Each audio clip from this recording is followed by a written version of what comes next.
Okay Mataji. Hare Krishna. ஓம் அஜ்ஞானதிமிராந்தஸ்ய ஞானாஞ்சனாஷலாக்கயா चक्षुरुन्मीलितं येन तस्मै श्रीगुरुवे नमः। श्रीचैतन्यमनोभीष्टं स्थापितं येन भूतले स्वयं रूप कदा मह्यं ददाति स्वपदान्तिकं। वन्देऽहं श्रीगुरून् श्रीयुतपदकमलं श्रीगुरून् वैष्णवांश्च श्रीरूपं साग्रजातं सगगण रघुनाथान्वितं तं सजीवम् साद्वैतं सावधूतं परिजनसहितं कृष्णचैतन्यदेवं श्रीराधा कृष्णपादान् सगगण ललिता श्रीविशाखान्वितांश्च।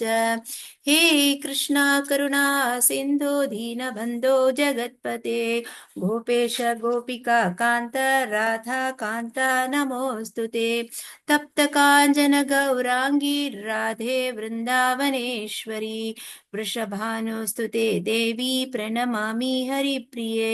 वाञ्छाकल्पतरुभ्यश्च कृपा सिन्धुभ्य एव च पतितानां पावनेभ्यो वैष्णवेभ्यो नमो नमः। जय श्री कृष्ण चैतन्य प्रभो नित्यानन्द श्री अद्वैत गदाधर श्रीवासादि गौरभक्तवृन्दा। हरे कृष्णा कृष्ण कृष्ण हरे हरे हरे राम राम राम हरे हरे। विष्णुपादाय कृष्ण पृष्ठाय भूतले श्रीमते जयपताक स्वामिनिति नाम्ने नमाचार्य पादाय निताय कृपा प्रदायिने गौरपदामदाय नगरग्रामतरिणे नमो विष्णुपादाय कृष्ण पृष्ठाय भूतले श्रीमते भक्तिवेदांत स्वामिनिति नाम्ने स्ते सारस्वती देवे गौरवाणी प्रचारिणे निर्विशेष शून्यवादी पाश्चात्य देशधारिणे। जय श्री कृष्ण चैतन्य प्रभो नित्यानंद श्री अद्वैत गदाधर श्रीवासादि गौरभक्तवृंदा। हरे कृष्ण कृष्ण कृष्ण हरे हरे हरे राम राम राम हरे हरे। ओम नमो भगवते वासुदेवाय। ओम नमो भगवते वासुदेवाय। ओम नमो भगवते वासुदेवाय। All glories to the assembled devotees, Hare Krishna. All glories to the assembled devotees, Hare Krishna. All glories to the assembled devotees, Hare Krishna. All glories to Guru and Gauranga. இந்த சத்சங்கத்தில் இருக்கக்கூடிய அனைத்து பக்தர்களுக்குமே எல்லா புகழும் பெருமையும் உரித்தாகட்டும். எல்லா புகழும் பெருமையும் குருவுக்கும் கிருஷ்ணருக்குமே உரித்தாகட்டும். சர்வம் கிருஷ்ணார்ப்பணம். ஓம் தத்சத். நாம சங்கீர்த்தனமஸ்ய சர்வ பாப பிரணாசனம் பிரணமோ துக்க சமனஸ்தம் நமாமி ஹரிபத். Hare Krishna. Thank you so much. இங்க இந்த சத்சங்கத்துல இருக்கக்கூடிய இந்த ஸ்ரீமண்டலி சத்சங்கத்தில் இருக்கக்கூடிய அனைத்து பக்தர்களுக்கும் என்னுடைய தாழ்மையான வணக்கங்கள். இந்த வாய்ப்பை எனக்கு கொடுத்த ஸ்ரீ சித்தசாரு மாதாஜி அவங்களுக்கு பெருமதிப்பிற்குரிய சித்தசாரு மாதாஜி அவர்களுக்கு ரொம்ப நன்றி. அப்புறம் எல்லா பக்தர்கள் லலிதா மாதாஜி, புவனா மாதாஜி, அப்புறம் ஸ்ரீமண்டலில் உள்ள மாதாஜிஸ் எல்லாருக்கும் என்னுடைய தாழ்மையான வணக்கங்கள். எல்லாரும் இன்னைக்கு என்னுடைய கிளாஸ்ல இருந்து ஒரு சில மாதாஜிகள் சேர்ந்திருக்கிறாங்க. அவங்களுக்கு என்னுடைய தாழ்மையான நன்றிகள், வணக்கங்கள். Thank you so much. ரொம்ப நன்றி. இந்த ஸ்ரீமத் பாகவதம் பகவானுக்கும் ஸ்ரீமத் பாகவதத்துக்கும் எந்த ஒரு வித்தியாசம் கிடையாது. ஸ்ரீமத் பாகவதத்தை பேசும்போது பத்தி பேசுறதுக்கு எனக்கு பெரிய தகுதி இல்லை. பட் இருந்தாலும் இந்த வாய்ப்பை கொடுத்ததுக்காக அந்த சர்வீஸை என்னால் முடிஞ்ச வரைக்கும் நான் நல்லபடியா பண்ண ட்ரை பண்றேன். ஹரே கிருஷ்ணா. சோ இன்னைக்கு எனக்கு கொடுக்கப்பட்ட பகுதி என்னன்னா ஹம்சகுஹ்ய பிரார்த்தனைகள், அதாவது பிரஜாபதி தக்ஷன் அருளிய ஹம்சகுஹ்ய பிரார்த்தனை. எனக்கு நல்ல ஞாபகம் இருக்கு. நான் ஃபர்ஸ்ட் இந்த ஸ்ரீமண்டலியில கிளாஸுக்காக பாகவதம் கிளாஸ் கொடுக்கறதுக்காக வரும்போது நான் தக்ஷ பிரஜாபதி அவர்களுடைய பிரார்த்தனைகளை நான் வழங்கினேன்.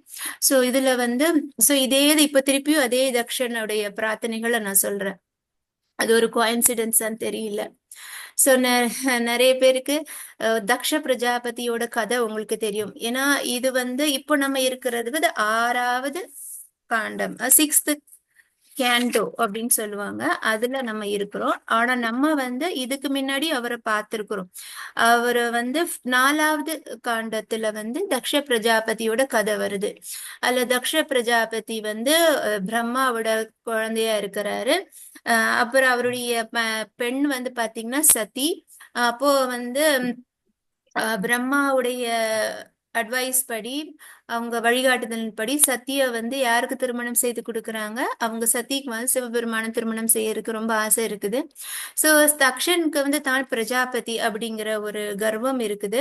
ஆஹ் அந்த கர்வம் இருக்குது. ஆனா அதையும் தாண்டி தன்னுடைய அப்பா வந்து சொல்லிட்டாங்க, இந்த மாதிரி தன்னுடைய பெண்ணை வந்து திருமணம் பண்ணி கொடுக்கணும் அப்படின்னு சொல்லிட்டனால திருமணம் பண்ணி கொடுக்கறார். ஆனா வந்து அந்த அகந்தை அப்படியே இருக்குது. சிவபெருமான் வந்து மிகப்பெரிய வைஷ்ணவர் இல்லையா? இட்ஸ் a வெரி கிரேட் வைஷ்ணவானாம் யதா சம்போ. ஸோ இந்த மாதிரி இருக்கும்போது ஒரு யாகம் நடக்கும்போது அவர் வந்து சிவபெருமானை வந்து ரொம்ப அவமானப்படுத்துறார். அவமானப்படுத்துறதுனால என்ன ஆயிடுது? சதி சிவபெருமான் அதை ஒன்றும் பெருசா எடுத்துக்கல. ஆனா வந்து சதிக்கு வந்து அது ரொம்ப கஷ்டமா போயிடுது. ஸோ அவங்க வந்து தன்னுடைய கணவரை அவமானப்படுத்தினால அந்த உடம்பே எனக்கு வேண்டாம், நீங்க தக்ஷ பிரஜாபதி தந்த இந்த உடம்பு வேண்டாம் அப்படின்னு சொல்லி தியாகம் பண்ணி இருக்கிறாங்க. சதி வந்து தியாகம் பண்ணினோன்னு சிவபெருமானுக்கு ரொம்ப மனசுக்கு வேதனை ஆயிடுது. ஸோ அதன் விளைவா நிறைய பிரச்சனைகள் நடக்குது, உங்களுக்கு தெரியும். சிவபெருமான் உடைய சகாக்கள், அவருடைய பக்தர்கள் வந்து நிறைய யாகங்கள் அந்த அந்த அவருக்கு அவமரியாதை பண்ணின எல்லாருக்குமே ஒரு தண்டனை கொடுக்கறாங்க. சோ அதுல வந்து தக்ஷனோட தலை துண்டிக்கப்படுது. வீரபாகு, அதாவது பகவானுடைய இன்னொரு சிவபெருமானுடைய இன்னொரு அம்சம் வீரபாகு, அவரிலும் அவர் தோற்றுவித்தவர். சோ அவர் வந்து தலையை துண்டிச்சிட்டார். சோ தக்ஷனுக்கு வந்து என்ன ஒரு அதாவது ஒரு அகம்பாவத்தால் ஆடினனால ஆட்டுத்தலை கிடைக்குது. ஆட்டுத்தலை கிடைக்குது.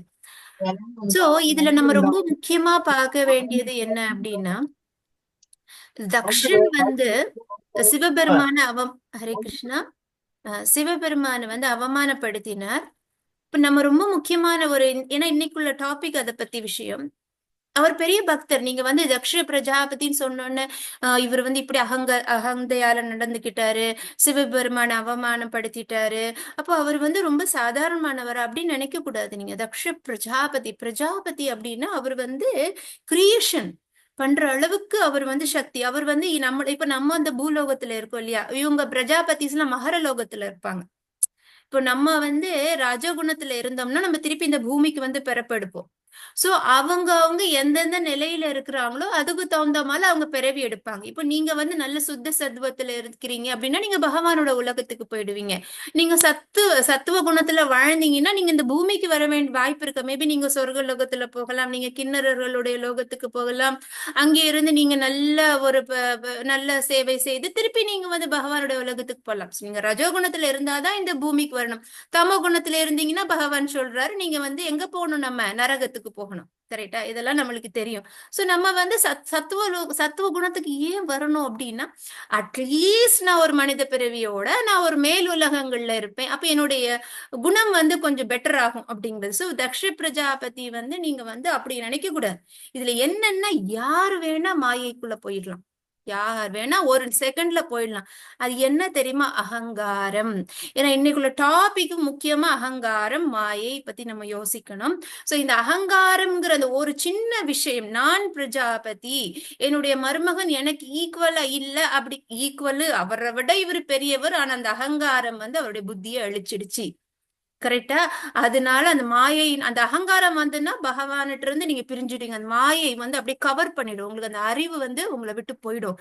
சோ ஒரு சில வினாடிகள் அந்த அறிவு இழந்து அவருக்கு மனசுல தோணுறத பேசிட்டாரு இல்லையா, பேசினதுனால அந்த அகங்கார உடனே பக்தர் வந்து பகவான் வந்து பக்தர், அதாவது இதுல என்ன நினைக்கணும்னா, பக்தர்கள் வந்து இந்த மாதிரி அகங்காரத்துல தவறு பண்ணினாலும் அவங்க பக்தர்களுக்கு சில விஷயங்கள் அவங்க ஒரு, அதாவது சிவபெருமானுக்கு அவமானப்படுத்தினார். ஆனா சிவபெருமான் வந்து அவர் கான்டாக்ட்ல வந்தார். அவர் பக்தர்களுடைய அந்த ஒரு சங்கத்துல வரும்போது என்ன ஆயிடுது, ஒரு நன்மையா தான் இருக்கு. அவருடைய அகங்காரம் அழிக்கப்படுதுன்னா பகவான்கிட்ட போக முடியாதுல்ல அகங்காரத்தோட இருந்ததுன்னா. அப்ப சிவபெருமான் என்ன பண்ணிடுறாரு, அந்த அந்த பிரச்சனைகளுடைய முடிவுல வந்து அவருக்கு ஆட்டுத்தலை கொடுக்கப்பட்டது. அதுக்கப்புறம் தன்னுடைய தவற உணர்ந்துட்டு என்ன பண்ணிடுறாருன்னா தக்ஷனு, இந்த சம்பவம் நடந்து சுயம்புவ மனு என்ன எந்த மனு காலத்துல சுயம்புவ மனு காலத்துல நடக்குது. அதுக்கப்புறம் தக்ஷின் வந்து ஒரு தூய பக்தரான சிவபெருமான் கிட்ட அந்த ஒரு அவருடைய அந்த தொடர்பு வந்ததுனால என்ன ஆயிடுறாருன்னா அவருக்கு மனசு தெளிஞ்சிருது. நான் அகங்காரத்தோட நான் இருந்துகிட்டே அந்த அகங்காரம் எனக்கு இந்த மாதிரியான ஒரு இழிநிலையை கொடுத்துட்டு அப்படின்னு சொல்லிக்கிட்டு 5 மன்வந்திரங்கள், எத்தனை மன்வந்திரம், 5 மன்வந்திரங்கள் வந்து தவம் பண்ணி இருக்கிறாரு. நம்மளால ஒரு ஏகாதசி விரதம் கூட நம்மளால ஒழுங்கா இருக்க முடியல. சைத்தன்ய மகாபிரபு நரசிம்மர் கிருஷ்ணருக்கு வந்து விரதம் இருக்குன்னா ஈவினிங்ல நம்ம ரொம்ப டயர்டா, ஐயோ முடியலையே சாமி, சாப்பிடாம இருக்க முடியலன்ட்டு எப்படா அரிசி சாப்பிடுறது, எப்படா பருப்பு சாதம் சாப்பிடுறதுன்னு ஆசையோடு இருக்கும். ஆனா இவர் வந்து 5 மன்வந்திரங்கள் வந்து தவம் பண்ணி இருக்கிறார். அதனால அதுக்கப்புறம் சக்ஷுவ மன்வந்திரத்துல தக்ஷன் வந்து மறுபடியும் பிறக்கிறார். ஓகே, தக்ஷன் வந்து என்ன பண்ணிறார், மறுபடியும் பிறக்கிறார். எப்படி பிறக்கிறார் அப்படின்னா, நீங்க பாத்தீங்கன்னா பிராச்சீன பர்ஹி, பிராச்சீன பர்ஹிக்கு வந்து 10 பசங்க இருக்கிறாங்க, 10 சன்ஸ். அவங்க பேரு பிரச்சேதாஸ். பிரச்சேதாஸ் வந்து சுத்த பக்தியம். அதாவது 3வது காண்டத்தோட நிறைவுல வந்து நீங்க ஆக்சுவலி நீங்க பாத்தீங்கன்னா நம்ம 6வது காண்டத்துல இதுக்கு முன்னாடி பாத்தீங்கன்னா அஜாமிளனோட கதை தான் நம்ம சொல்லப்பட்டிருக்கிறோம். அஜாமிளனோட கதையை பாத்தீங்கன்னா சுத்தமா ஹரிநாமம் ஹரிநாமம் ஹரிநாமம் நாமத்திலேயே வந்து கான்சென்ட்ரேட் பண்ணிட்டு இருப்பாங்க. அடுத்த உடனே தக்ஷனுடைய கதை நமக்கு பிரார்த்தனைகள் வருது. கரெக்டா சுகதேவர் பிளேஸ் பண்றார். அப்போ 3வது காண்டத்துல இறுதியில வந்து என்ன சொல்லுவாங்கன்னா 3 விதமான பக்திகள் இருக்குதான். தமோ பக்தி, ரஜோ பக்தி, சாத்விய பக்தி, சுத்த பக்தி. அதுல அந்த சுத்த பக்திக்கு வந்து யார் வந்து எக்ஸாம்பிள் நீங்க பாத்தீங்கன்னா பிரச்சேதாஸ். ஏன்னா இந்த ஏன் இவங்க சுத்த பக்தியா இருந்தாங்கன்னா சிவபெருமானே வரார். இந்த பிராச்சீன பர்ஹி தன்னுடைய குழந்தைகள் சொல்றார், நீங்க எல்லாம் போயிட்டு தவம் பண்ணணும் அப்படின்னு சொல்றாங்க. தவம் பண்ணணும் அப்படின்னு பகவானை நோக்கி தவம் பண்ணணும்னு சொல்லிட்டு போகும்போது சிவபெருமானே வந்து அவருக்கு வந்து காட்சி கொடுக்கிறார். காட்சி கொடுத்துட்டு சிவபெருமான் வந்து அழகான ஒரு, நீங்க வந்து பகவானை நோக்கி தவம் பண்ண போறீங்க, அவருக்கு பிரார்த்தனைகள் பண்ண போறீங்க அப்படின்னு ரொம்ப சந்தோஷமாயிட்டு அவங்களுக்கு நிறைய அட்வைசஸ், அதான் நம்ம ருத்ர கீதைன்னு படிப்போம், அவரு வந்து அவங்களுக்கு எக்ஸ்பிளைன் பண்றார். அப்போ ஒரு சுத்த பக்தருடைய ஒரு அருகாமை, அவங்களுக்கு அசோசியேஷன் கிடைச்சதுனால இவங்களோட பக்தியும் சுத்த பக்தி ஆயிடுதான். அதனால பிராச்சிதாஸ் ஓட ஒரு பக்தி சுத்த பக்தியில வருது. சோ மத்தவங்க எல்லாம் என்னென்ன கேட்டகரியில வர்றாங்கிறத நான் 626 ஸ்லோகம் சொல்லும் போது நான் உங்களுக்கு சொல்றேன்.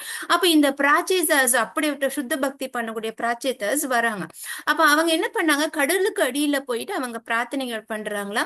அப்போ இந்த பூமியில வந்து என்ன நடக்குது அப்படிங்கிற கான்சென்ட்ரேஷன் அவங்களுக்கு இல்லை. கொஞ்ச காலத்துக்கு அப்புறம் வெளியே வரும் பாத்தீங்கன்னா ஃபுல்லா மரங்களா இருக்குதான், மரமாவே இருக்கப்போ இவங்க சொல்றாங்க இந்த பூமியில வெறும் மரங்கள் மட்டும் தான் இருக்கு, அப்ப உயிரினங்கள் எப்படி வாழும் அப்படின்னு சொல்லிட்டு இவங்க என்ன பண்றாங்கன்னா அந்த மரங்களை வந்து அழிக்க போறாங்க. அப்போ வந்து இவங்க மரங்களை அழிக்கும் போது சோமா, அதாவது நிலவினுடைய கடவுள், அவர் வந்து சொல்றாரு, நீங்க இந்த மாதிரி மரங்களை முழுசா அழிக்காதீங்க, அதுவும் வந்து உயிரினங்கள் இந்த உலகத்துல இருக்கிறதுக்கு ஒரு மிகப்பெரிய காரணம்.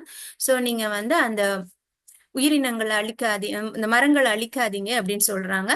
அப்போ சரி, அப்ப என்ன சொல்றாங்க, அவங்க வந்து ஒரு அப்சரஸ்க்கு வந்து ஒரு அப்சரஸ வந்து அதான் பிரமலோச்சா அப்படிங்கிற அப்சரஸ வந்து திருமணம் செய்து கொடுக்குறாங்க. சோ இந்த பிரச்சேதார்ஸ்க்கும் அந்த அப்சரஸ்க்கும் தோன்றின அந்த குழந்தை தான் வந்து தக்ஷ பிரஜாபதி. சோ இந்த தக்ஷ பிரஜாபதியோட 2வது பிறவி. புரிஞ்சுதுங்களா? ஒரு தவறு பண்ணிடுறாரு, திருப்பி எத்தனையோ காலங்கள் அவர் தவம் பண்ணி 5 மன்வந்திரங்கள் தவம் பண்ணி திருப்பி சக்ஷுஷ மனு காலத்துல இந்த தக்ஷா திருப்பியும் அவர் வந்து பிறவி எடுக்கிறாரு. ஓகேங்களா? சோ இதுதான் வந்து அதுக்கப்புறம் வந்து அவர் செகண்டரி கிரியேஷன் அப்படின்னு, அதாவது செகண்டரி கிரியேஷனை வந்து பண்றார். 2ஆம் தரப்பட்ட அந்த கிரியேஷனை வந்து அவர் வந்து ஆரம்பிக்கிறார். ஆனா அவருக்கு வந்து என்ன பண்றாரு, அவர் நினைச்ச மாதிரி அவரால் வந்து அந்த விருத்தி பண்ண முடியல. தினவிருத்தி பண்ண முடியல. அவரு தேவர்கள்ல கிரியேட் பண்றாரு, மனிதர்கள்ல கிரியேட் பண்றாரு, டீமன்ஸை வந்து கிரியேட் பண்றாரு. ஆனா அவரால் நினைச்ச அளவுக்கு வந்து பண்ண முடியல. அப்போ அவருக்கு மனசு கஷ்டமாயிடும். நமக்கு வந்து மனசுக்கு ஏன்னா முன்னாடி அகந்தையால நிறைய தவறுகள் பண்ணிட்டார். அதனால இந்த பிறவியில நம்ம தவறு பண்ணவே கூடாது, கரெக்டா நம்ம யாரை அப்ரோச் பண்ணணும் அப்படின்னு சொல்லிட்டு அவர் விந்திய மலைகளுக்கு போறார். விந்திய மலைகள்ல ஒரு இடம் இருக்கு, அகம் அகமம் ஆசிரமம். அகமம் ஆசிரமம் அப்படின்னு, அகம்ங்கிறது அகந்தை, அகம் தொலைக்கப்பட்ட இடம். ஏன்னா தக்ஷ பிரஜாபதி முன்னாடி அகந்தையால் ஆடினார் இல்லையா? சோ இப்போ ரொம்ப கேர்ஃபுல்லா இருக்கு, எனக்கு அந்த அகமே வேண்டாம். அகம் நம்ம கூட ஆக்சுவலி சமஸ்கிருதத்துல அகம்க்கு வந்து ஐ அப்படிங்கிற ஒரு மீனிங் இருக்கு. சோ நான் அப்படிங்கிறது எனக்கு வேண்டாம்னு அந்த இடத்த அவர் சூஸ் பண்ணி அவர் வந்து அந்த விந்திய மலைகள்ல போயிட்டு அவர் வந்து தியானம் பண்ண ஆரம்பிக்கிறார். அப்போ வந்து பகவானை நோக்கி இந்த ஹம்ச குஹிய பிரார்த்தனைகளை வந்து சமர்ப்பிக்கிறார். என்னது? ஹம்ச குஹிய பிரார்த்தனைகள்ல வந்து சமர்ப்பிக்கிறார். ஹரே கிருஷ்ண மாதாஜி, ரெக்கார்ட் ஆயிட்டு தானே இருக்குது? ஆமாங்க மாதாஜி. இல்ல எனக்கு அது தெரியா, சைடா இருக்கு. ஹரே கிருஷ்ணா. சோ ஹம்ச குஹிய பிரார்த்தனைகளை சமர்ப்பிக்கிறார். அப்போ இது ஹம்ச குஹியம் அப்படின்னு பாத்தீங்கன்னா, இந்த ஹம்சத்துக்கு வந்து பாத்தீங்கன்னா நிறைய ஒரு அர்த்தங்கள் இருக்கு. ஹம்சம் அப்படி எடுத்தனால ஸ்வான், ஸ்வான் அன்னப்பறவை. அன்னப்பறவையும் அதே மாதிரி இன்னொன்னு பாத்தீங்கன்னா பகவானுடைய ஒரு பெயர் ஹம்சம். ஏன்னா அன்னப்பறவை நீங்க பாத்தீங்கன்னா அது வந்து ஒரு என்ன சொல்லப்படுதுன்னா, தண்ணியும் ஒரு நீரும் கொடுத்தா, பாலும் கொடுத்தா, தண்ணியை விட்டுட்டு பாலை மட்டும் எடுக்குமா. அது இருக்கக்கூடிய இடமே வந்து பாத்தீங்கன்னா ஒரு தூய்மையான இடமா இருக்கும். இப்போ காக்கையும் அன்னத்தையும் நீங்க பாத்தீங்கன்னா, அன்னம் எந்த இடத்துல இருக்கும், அன்னம் எதை உட்கொள்ளும், அந்த டிஃபரன்ஸ் தரும். So it's so pure. அதே மாதிரி பகவானுடைய இன்னொரு பேருன்னு, அவர் பயங்கர சுத்தமானவர், அவர் பியூர் ஆனவர். அதனால பகவான ஹம்சம் அப்படின்னு, பகவான் கூட ஹம்சமா வருவார். அதே மாதிரி இன்னொரு ஸ்ரீமத் பாகவத்துல 11 அத்தியாயத்துல வந்து 11.17.11 அந்த ஸ்லோகத்துல வந்து என்ன பண்றாங்கன்னா, அதுல வந்து பகவான் அது வந்து அந்த சூப்பர் சோல் நம்முடைய ஹிருதயத்துல இருக்கிறார் இல்லையா, அந்த டிரான்சனண்டல் சூப்பர் சோல், அவரை கூட வந்து என்ன பண்றோம், ஹம்சம் அப்படின்னு சொல்றோம். ஓகேவா? சோ இந்த ஹம்சம் வந்து குஹியம்னு சீக்ரெட். இந்த பிரார்த்தனைகள் வந்து பகவானை பற்றியது. பகவான் வந்து நம்மளோட ஹிருதயத்தில் சூப்பர் சொல் பரமாத்மாவா இருக்கிறாரு. அந்த பரமாத்மாவை பற்றி பரமஹம்சர்கள் சொல்லக்கூடிய பிரார்த்தனைகள்லாம் இது வந்து எல்லாராலும் சொல்லப்படுற பிரார்த்தனைகள் இல்லையா? இப்ப நீங்க அந்த ஹம்ச குஹிய பிரார்த்தனைகள் வந்து தக்ஷ பிரஜாபதி சொல்றாரு. அப்போ இவரே சொல்றாரா அப்படின்னா இல்ல. இது வந்து வேதங்கள்ல இந்த ஹம்ச குஹிய பிரார்த்தனைகள் இருக்குது, பகவானை நோக்கி சொல்றதுக்கு. இப்ப புருஷ சுத்த பிரார்த்தனைகள் இருக்குது. தேவர்கள் வந்து அவங்களுக்கு ஏதாவது கஷ்டம் இருக்குன்னா பார்க்கடல்ல போயிட்டு பகவானை நோக்கி இந்த பிரார்த்தனைகளை சொல்லுவாங்க, புருஷ சுத்த பிரார்த்தனைகள் சொல்லுவாங்க, எங்களுக்கு இது வேணும், எங்களுக்கு கஷ்டமா இருக்கு அப்படின்னு. சொல்லி இதே மாதிரி ஹம்சகுகிய பிரார்த்தனைகள் வந்து வேதங்கள்ல இருக்கு. அத வந்து திருப்பி இப்ப வந்து என்ன சொல்றாரு நம்ம தக்ஷ பிரஜாபதி, பகவானை நோக்கி சொல்றார். இதை கேட்டு பகவானுக்கு ரொம்ப ஹாப்பி ஆயிடுது. சோ இதுல நிறைவுல பகவான் வந்து அவருக்கு வந்து வேண்டின வரத்தை வந்து கொடுக்கிறார். சோ இதுதான் வந்து இன்ட்ரோடக்ஷன். ஹம்சகுகில் பிரார்த்தனைகள் என்ன, தக்ஷ பிரஜாபதியோட முற்பிறவி, இப்பிறவி, இப்ப எதனால அவர் வந்து இந்த பிரார்த்தனைகளை செய்ய போறாரு அப்படிங்கிறது, இந்த கதையெல்லாம் இப்போ உங்களுக்கு தெளிவா புரிஞ்சிருக்கிறோம். சோ இதுல வந்து ரொம்ப முக்கியமான விஷயங்கள், அகங்காரம் கூடாது, மாயையை பத்தி ரொம்ப கேர்ஃபுல்லா இருக்கணும். சோ இதை நம்ம மனசுல வச்சுட்டு பகவானை பிரார்த்தனை பண்ணிக்கிட்டு ஹம்சகுகிய பிரார்த்தனைகளுக்கு செல்லலாம். என்னால இன்னைக்கு முடிஞ்ச வரைக்கும் நான் ஒரு 6 தான் என்னால பண்ண முடியும்னு நினைக்கிறேன். I will try by Krishna's mercy. Hare Krishna. So Prajapati தக்ஷிணருளி ஹம்ச குஹ்ய பிரார்த்தனைகள் ஸ்ரீமத் பாகவதம் 6.4.23 to 24. இதுல வந்து பதம் 23. ஸ்ரீ பிரஜாபதிர் உவாச்ச. நான் ஷேர் பண்ணணுமா மாதாஜி? ஆமாங்க மாதாஜி, டிரான்ஸ்லேஷன் பக்தர்கள் படிப்பாங்க மாதாஜி. பக்தர்கள் படிப்பாங்களா? சரி ஒரு நிமிஷம் மாதாஜி, நானு அது எடுத்து வச்சுக்கலன்னு நினைக்கிறேன். ஒரு நிமிஷம்.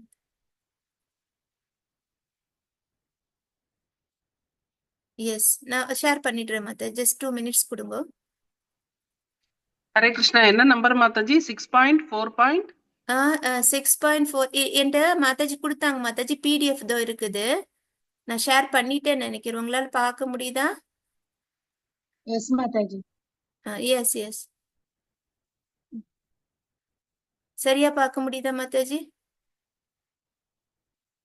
S Mataji. Hare Krishna. So okay, Hare Krishna. Shri பிரஜாபதிர் உவாச்ச नमः पराय विदधानुभूतये गुणत्रया भास गुणतत्त्वबुद्धिभिर्निवृत्तमानाय तते स्वयंभुवे. மொழிபெயர்ப்பு யாராவது ரீட் பண்றீங்களா மாதாஜி? ஹரே கிருஷ்ணா. நான் படிக்கிறேன் மாதாஜி. ஆ. டிரான்ஸ்லேஷன். ஜெய் ஸ்ரீல பிரபுபாத். பிரஜாபதி தக்ஷன் கூறினார், பரமபுருஷரானவர் மாயா சக்திக்கும் அதனால் உண்டாக்கப்படும் பௌதீக பிரிவுகளுக்கும் அப்பாற்பட்டவர் ஆவார். அவர் நம்பத்தகுந்த அறிவுக்கும் உயர்ந்த மனோசக்திக்கும் உறைவிடம் ஆவார். மேலும் அவரே ஜீவராசிகளையும் மாயா சக்தியையும் அடக்கி ஆள்கிறார். இந்த பௌதிக தோற்றமே அனைத்தும் என்று ஏற்றுக்கொண்டுள்ள பந்தப்பட்ட ஆத்மாக்களால் அவரை காண முடியாது. ஏனெனில் அவர் ஆராய்ச்சி அறிவின் சான்றுக்கு அப்பாற்பட்டவர் ஆவார். அவர் சுய சான்றுடையவரும் தன்னிரவு உடையவரும் ஆவார். அவருடைய காரணத்திற்கு வேறு உயர்ந்த காரணம் இல்லை. அவருக்கு எனது பணிவான வணக்கங்கள். Hare Krishna. Hare Krishna. Thank you so much Mataji. Hare Krishna. So இதுல தக்ஷ பிரஜாபதி என்ன சொல்றாங்க அப்படின்னா,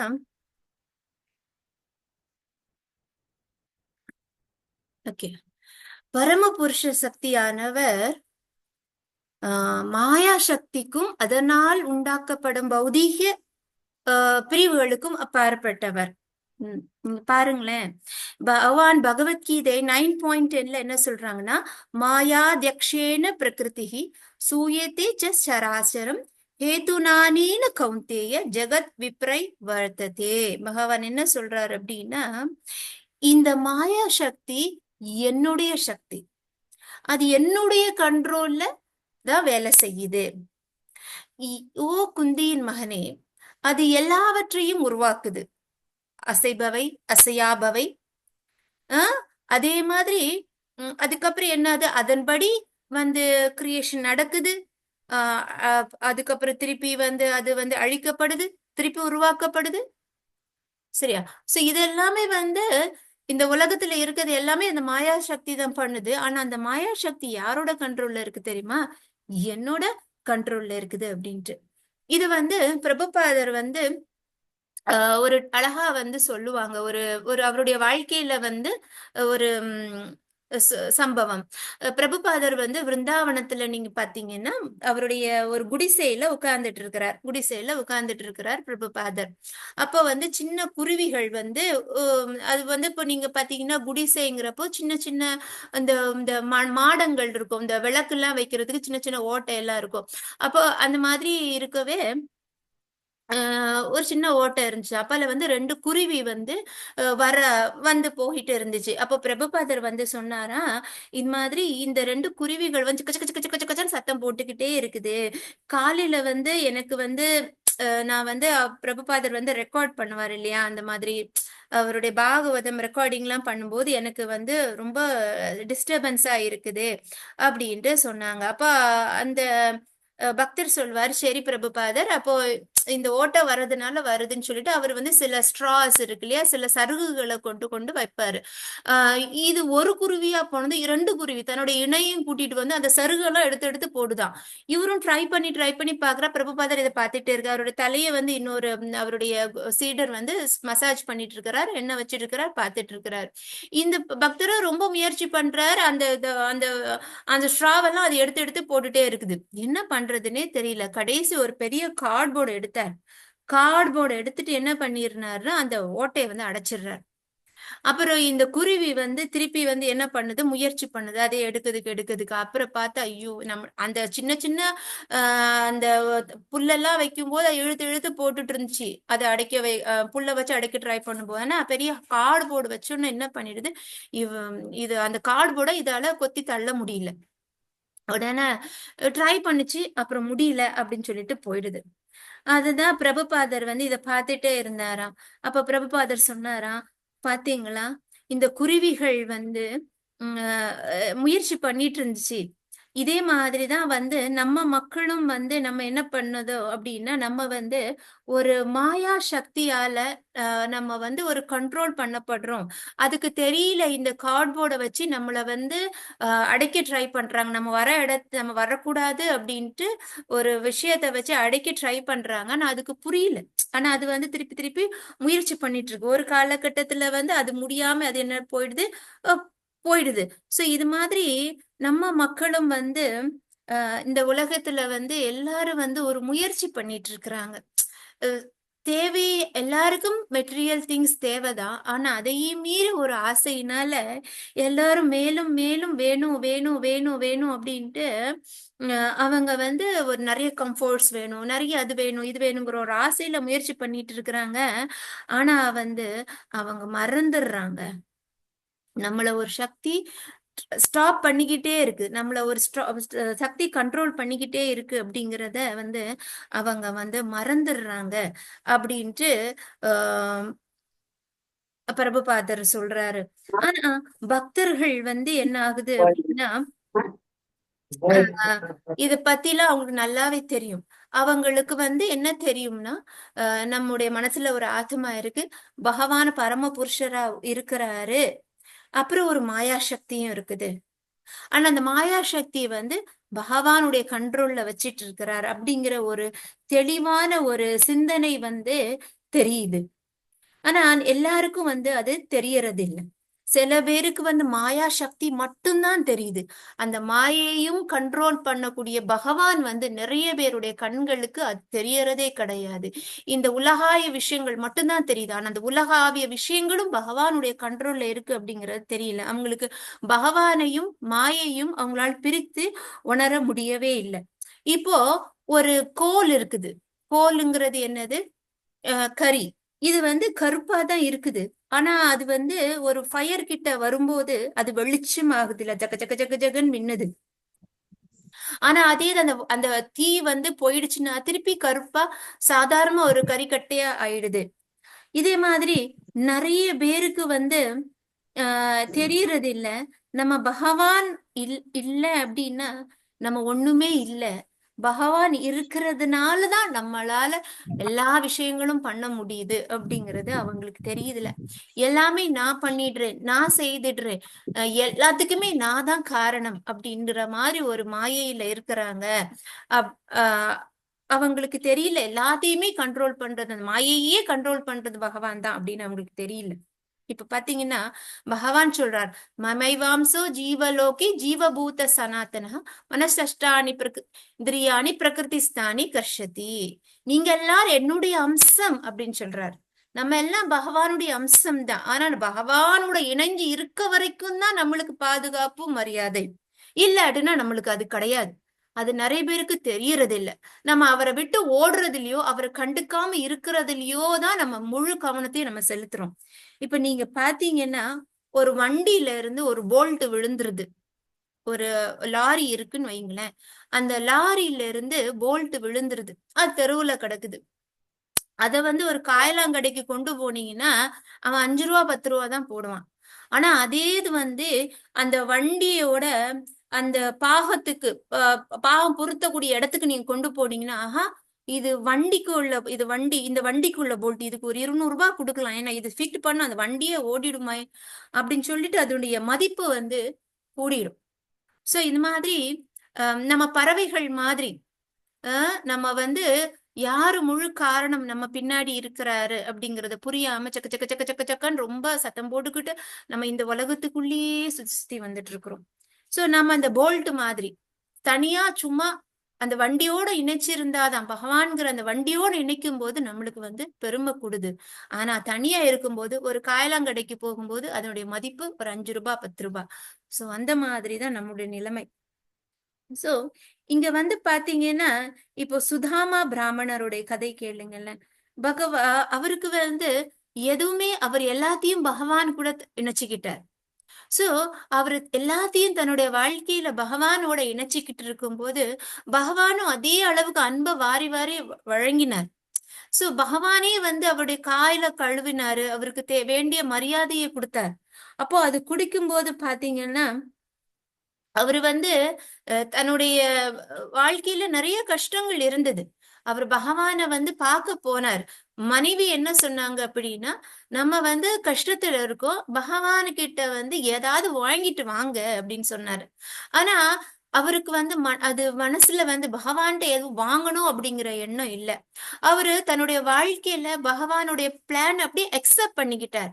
நடக்குது, ஏதோ ஒண்ணு நடக்குது. ஆனா அவருக்கு வந்து பகவான் மேல எந்த ஒரு ஒரு கோபமோ வருத்தமோ இல்ல. சரி, இது ஒரு காரணம். மனைவி போக சொல்றாங்க, போனா பகவான பார்க்கலாம் அப்படிங்கிற ஒரு எண்ணத்தோட தான் அவர் போனார். அவரு எனக்கு வேணும் கூட கேட்கல. பகவான் வந்து அவருக்கு தேவையான மரியாதையை கொடுக்கிறார். அவரு தன்னுடைய பிளான வந்து பகவானுடைய பிளானோட கனெக்ட் பண்ணிக்கிட்டார். அது பிரிச்சு ஒண்ணும் பார்க்கல. பார்க்கும்போது எல்லாத்தையும் கடவுள் பார்த்துப்பார். அவருக்கு தெரியாததா? அவருக்கு தெரியாம என்னோட வாழ்க்கையில என்ன நடக்கும்? அவருடைய பிளான் பண்ணியே போகலாம் அப்படின்னு ஒரு முடிவுல இருக்கும்போது, அவருடைய பகவான் அவருடைய வாழ்க்கைய தான் கையில எடுத்துட்டு, அவரு எல்லாத்துக்குமே பகவானுக்கு ஒரு பிளான் இருக்கும். நம்ம அவருடைய பிளான் படி போகணும்னா நம்ம லைஃப் கண்டிப்பா சக்சஸ்ஃபுல்லா இருக்கும். சோ இதே மாதிரி இப்ப பாத்தீங்கன்னா நம்ம கூட சொல்றோம், त्वमेव माता च पिता त्वमेव, त्वमेव बन्धु स सखा त्वमेव, त्वमेव विद्या द्रविणं त्वमेव, त्वमेव सर्वं मम देव देव. அதனாலதான் பகவான் இப்போ இவர் சொல்றாரு, இப்ப தக்ஷ பிரஜாபதி சொல்றாரு, நீங்க எல்லாத்தையுமே வந்து அடக்கி ஆள்றீங்க, எல்லாமே உங்க கீழதான் இருக்கு. ஆனா பந்தப்பட்ட ஆத்மாக்களால அவரை புரிஞ்சுக்க முடியாது, காண முடியாது. அதே மாதிரி அவருக்கு எல்லாமே அவர்கிட்ட இருக்கு. அவர் வந்து ஆத்மா ராமா. அவர் வந்து எல்லாமே அவர்கிட்ட இருக்கு அப்படின்னு சொல்றாரு. சோ இதுல வந்து சில மனிதர்கள் என்ன நினைக்கிறாங்கன்னா, இந்த பௌதீக உலகம் தான் கடவுள் அப்படின்னு நினைக்கிறாங்க. அவங்க என்ன நினைக்கிறாங்கன்னா, இந்த வெயில்ல வந்து அந்த மிராஜ் தெரியும் இல்லையா, ஒரு மாதிரி தண்ணி ஒரு மாதிரி தெரியும், தண்ணி நினைச்சுக்கிறாங்க. ஆனா ஆக்சுவலி தண்ணி இல்ல. சோ அந்த மாதிரி இந்த மாயா சக்தி இந்த உலகத்தையே நினைச்சிட்டு இதுதான் கடவுள், இதுதான் கடவுள், இதை மீறி வேற எதுவுமே இல்லை அப்படின்னு நினைச்சிட்டு இருக்கிறாங்க. சோ நம்மளுடைய மெட்டீரியல் ஹேங்கரிங்ஸ், நம்முடைய மெட்டீரியல் விஷயங்களுக்கு, பௌதிக விஷயங்களுக்கான ஆசைகள் கூட கூட கூட கூட கூட நமக்கு அதுல நிறைய கஷ்டங்கள் தான் வரும். நமக்கு வந்து பகவான் சைத்தன்ய மகாபிரபு சொல்ற மாதிரி கோவிந்த விரகேனமே, பகவான பத்தின அந்த ஆசை நிறைய வர வர வர வர வர வர என்ன ஆகும் தெரியுமா? என்ன ஆகும் தெரியுமா? நமக்கு அந்த நிம்மதியும் சந்தோஷமும் வரும். சோ இந்த ஆகிரகம், எந்த ஆகிரகம் நமக்கு ஜாஸ்தி வேணும் அப்படின்னா, பகவானை பத்தி தெரியுங்கக்கூடிய ஆகிரகம், நமக்கு டிசையர் ஃபார் கிருஷ்ணா, பகவான் நமக்கு தேவை. சோ இதுல வந்து விஷ்ணு சகஸ்ரநாமத்துல வந்து நீங்க பாத்தீங்கன்னா, ஃபர்ஸ்ட் பகவானுடைய முதல் பேரே நீங்க பாத்தீங்கன்னா, விஷ்ணு வசத்கார பூத பாவிய பவத் பிரபு. பகவானுடைய ஃபர்ஸ்ட் நாமம், முதல் நாமமே விஸ்வம். பகவான் தான் இந்த உலகம் அப்படின்னு. பகவானுடைய பேரே வந்து உலகம்.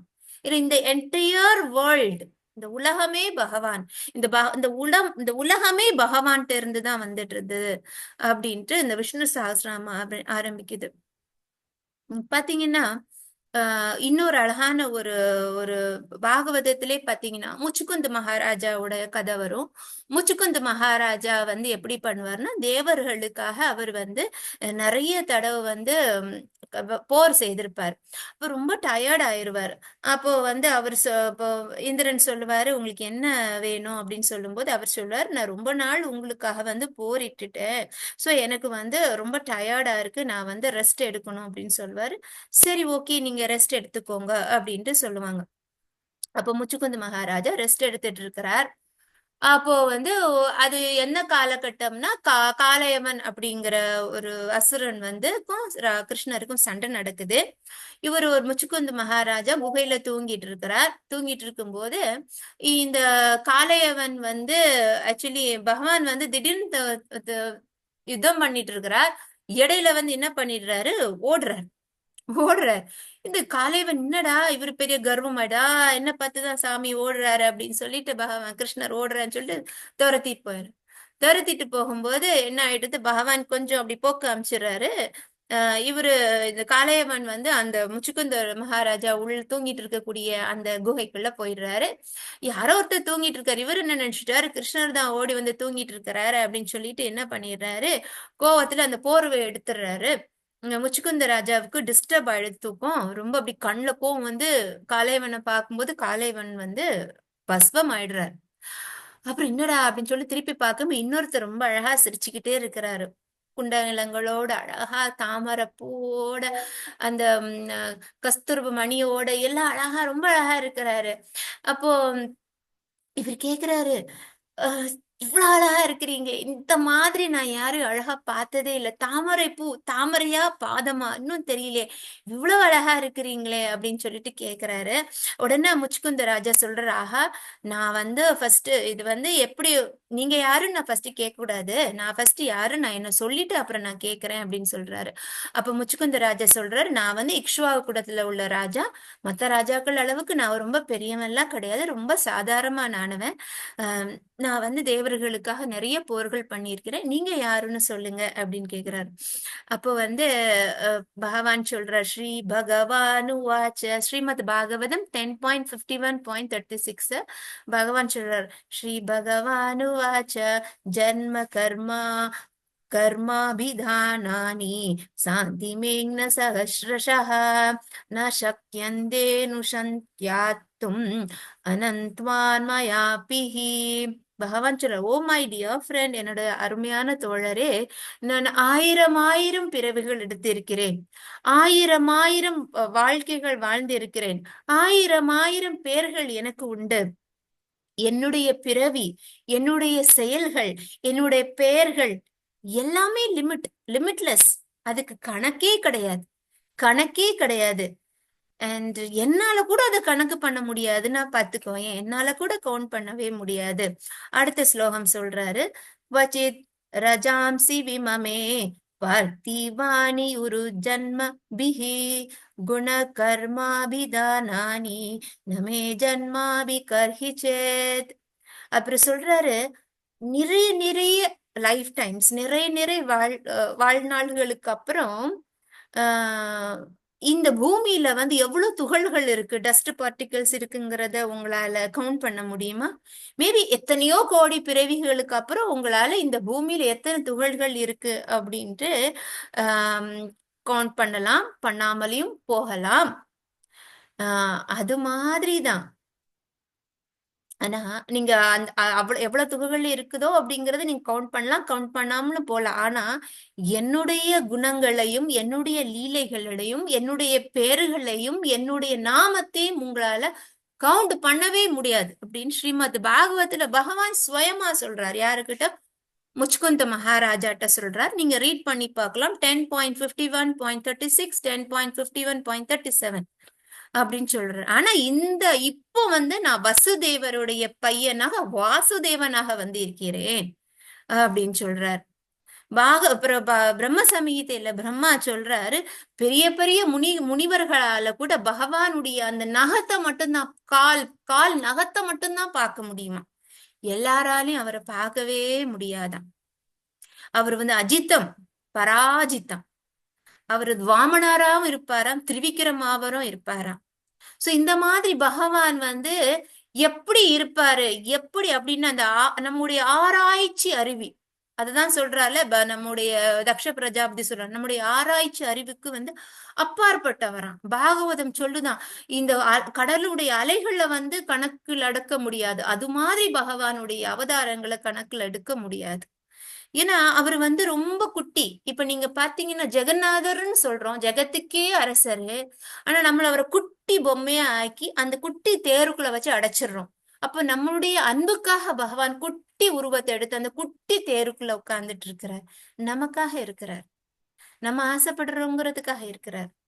அந்த குட்டி வாமனரா வர்றாரு. ஆனா அதே மாதிரி அந்த குட்டி வாமனரா அப்படின்னு நினைக்கும் திடீர்னு திருவிக்கிரமரா மாறிடுறார். அவர் அஜித்தம், அவரை கண்ட்ரோலே பண்ண முடியாதாம், பராஜித்தமா. அவரை கண்ட்ரோலும் பண்ணலாமா, எப்படி தெரியுமா? அன்பால. சோ இந்த மாதிரி 2 டுவாலிட்டிஸ் இருக்கவர் பகவான். அதான் ஐநந்த கிங்கரம்.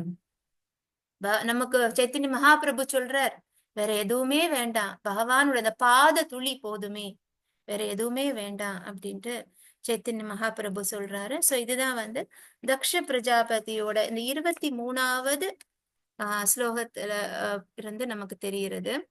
ஹரே கிருஷ்ணா. சோ நம்ம 24வது ஸ்லோகத்துக்கு போகலாம். ஹரே கிருஷ்ணா. நான் ஷேர் பண்றேன். ரீட் பண்ணலாம். 26.4.24. நயஸ்ய சக்யம் புருஷோ வைதி சக்யுஹு சஹா வசன் சமவசத புரேஸ்மின் குணீயதா குணீனே வியக்த திருஷ்டேஷ் தஸ்மை மகேசாய நமஸ்கரோமி. ஹரே கிருஷ்ணா. இது இந்த பொருளுரை மொழிபெயர்ப்பு மட்டும் படிச்சா போதும். ஹரே கிருஷ்ணா. ஹரே கிருஷ்ணா மாதாஜி. நான் படிக்கிறேன் மாதாஜி. படிங்க மாதாஜி. மாதாஜி இது 25வது மொழிபெயர்ப்பு மாதாஜி. நீங்க அப்படியா? 24 தானே ஓ சொன்னீங்க. கரெக்ட். சாரி மாதாஜி, அது சின்னதா இருக்கனால அது வந்துடுச்சுன்னு நினைக்கிறேன்.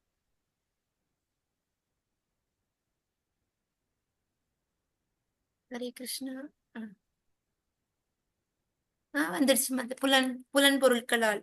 ஹரே கிருஷ்ணா. ஓகே மாதாஜி. ஹரே கிருஷ்ணா. புலன் பொருட்களால் ரூபம், சுவை, ஸ்பரிசம், வாசனை, ஓசை, புலன்கள் எப்படி தங்களை நுகர்கின்றன என்பதை புரிந்து கொள்ள முடியாது. அதுபோலவே பந்தப்பட்ட ஆத்மாவானவன் தன் உடலில் பரமாத்மாவுடன் வாழ்ந்த போதிலும் பரம ஆன்மீக புருஷரும் பௌதீக சிருஷ்டியின் தலைவருமான அவர் எப்படி தன் புலன்களை வழிநடத்துகிறார் என்பதை அவனால் புரிந்து கொள்ள முடியாது. பரம ஈஸ்வரனான அப்பரம புருஷருக்கு எனது பணிவான வணக்கங்கள். ஹரே கிருஷ்ணா. ஹரே தேங்க்யூ கிருஷ்ணா. மாதாஜி. ரொம்ப நன்றி மாதாஜி. சோ நம்மளால எப்படி நம்மளுக்கு ஸ்மெல் வருது, எப்படி நம்மளுக்கு பார்வை வருது, நம்மளுக்கு எப்படி வாசனை. கொரோனா டைம்ல பாத்தீங்கன்னா யாருக்குமே வாசனையே இருக்கல. ரொம்ப கஷ்டமா இருந்துச்சு.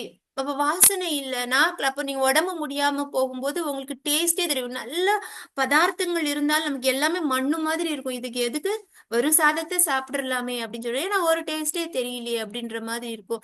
ஆனா அந்த பிரச்சனை நம்ம உடம்புல இருந்து போன உடனே நமக்கு எல்லாம் தெரிய ஆரம்பிக்குது. எப்படி வருது, எப்படி போகுது, ஒண்ணுமே புரியலையே, எதுவுமே தெரியல. அதே மாதிரி இப்போ நம்முடைய உடம்புல நம்முடைய பகவான் இருக்கிறார், பரமாத்மா இருக்கிறார், நம்ம கூடவே இருக்கிறார். அவருதான் இந்த பௌதிக சிருஷ்டியோட தலைவர். ஆனா அவருதான் நம்முடைய கண்ணால நம்ம ஒரு கண்ணால பாக்குறோம், கையால இதை எடுக்கிறோம், காதால கேக்குறோம். இப்ப இது எல்லாமே கண்ட்ரோல் பண்றது. ஏன்னா பாகவதத்துல சொல்லப்படுது, ஒவ்வொன்றுக்கும் ஒவ்வொரு தேவதைகள் இருக்கிறாங்களாம். கைக்கு இந்திரன், அந்த மாதிரி நம்முடைய நாக்குக்கு ஒருத்தர், நம்முடைய கண்ணுக்கு ஒருத்தர், மூக்குக்கு ஒருத்தர், அப்படி ஒவ்வொரு தேவர்கள் இருக்கிறாங்களா. அவங்க எல்லாம் யாருடைய கட்டுப்பாட்டுல இருக்கிறாங்கன்னா பகவானுடைய கட்டுப்பாட்டுல இருக்கிறாங்களாம். சோ இந்த மாதிரி புரியாது. சோ அந்த மாதிரி அவர் சொல்றார். சோ எல்லாத்தையுமே கட்டுப்படுத்துற அந்த பகவானுக்கு என்னுடைய பணிவான வணக்கங்கள். சோ எவ்வளவு அழகா சொல்ற, பணிவோட சொல்ற தக்ஷ பிரஜாபதி. இப்ப நீங்க பாத்தீங்கன்னா நமக்கு 12 சாட்சிகள் நம்மளை பார்த்துட்டே இருக்கிறாங்களாம். எத்தனை சாட்சிகள்? 12 சாட்சிகள் நம்மளை பார்த்துக்கிட்டே இருக்கிறாங்க. இந்த 12 சாட்சிகளும் சொல்லுவாங்களாம், இவர் இது பண்ணாரு, இந்த கண்ணால இப்படி பண்ணினார், வாயால இது பேசினார், மனசால இது நினைச்சார் அப்படின்னு சாட்சிகள் சொல்லுமா நமக்கு. சோ இதுல ஒரு சாட்சியா இருக்கிறது நம்மளுடைய பரமாத்மா. சோ இதுல அவருடைய பர்மிஷன், அவர் நம்மளை பார்த்துக்கிட்டே இருக்கிறாரு. இப்போ நம்ம உபனிஷத்து கூட என்ன சொல்லுதுன்னா, நம்முடைய மனத்துல 2 பறவைகள் இருக்குது. அப்போ 2 பறவைகள், ஒரு பறவை சாப்பிட்டுட்டே இருக்குதான், இன்னொரு பறவை வந்து பார்த்துக்கிட்டே இருக்குதாம். அப்ப இந்த உடலுங்கிறது மரம். அப்போ அந்த மரத்துல வந்து 2 கிளிகள் இருக்குது. ஒரு பறவை வந்து சாப்பிடுது. இன்னொரு இது வந்து பார்த்துட்டே இருக்குது. அப்போ அந்த பார்வையாளர் என்னது யாரு அப்படின்னா பரமாத்மா.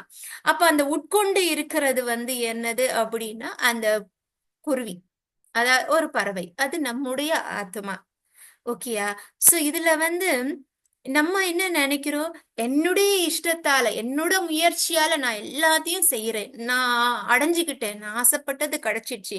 என்னால என்ஜாய் பண்றேன் அப்படின்னு நினைக்கிறோம். பட் கிடையவே கிடையாது. பகவானால ஒரு சாங்ஷன் பண்ணாம உங்களால இங்க இருந்து அங்க தூக்கி கூட வைக்க முடியாதுன்னா பாத்துக்கோங்க. நம்ம நினைக்கிறோம் எல்லாம் என்னால முடியுது. நான் வாய்ப்பே இல்லை. பிருந்தாவன தேவு வந்து ஸ்ரீல பிரபுபாதரோடைய சின்ன பையன்.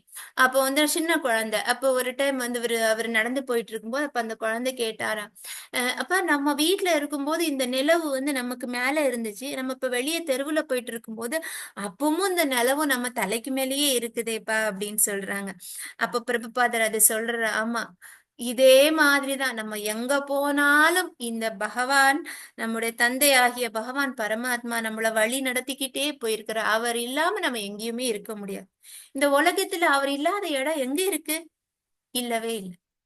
இப்போ எக்ஸாம்பிள் பாத்துக்கோங்க. ஆனா நம்ம அதை உணர்றதே இல்லை. இப்போ ஒரு குழந்தை இருக்குது. குழந்தை வந்து சைக்கிள் ஓட்டிட்டு இருக்குது. சின்ன சைக்கிள். அந்த குழந்தை அப்பதான் பழகுது. அவங்க அப்பா இருந்து பின்னாடி இருந்து தள்ளிக்கிட்டே இருக்கிறேன். ஆனா அந்த குழந்தை வந்து ரொம்ப அப்சார்ப்டா இருக்கு. சைக்கிள் ஓட்டணும் அப்படின்ட்டுலே இருக்குது. அது கொஞ்சம் முயற்சி அப்புறம் கொஞ்சம் கால் எட்டி அது ஓடுது, அது ஓட்டுது.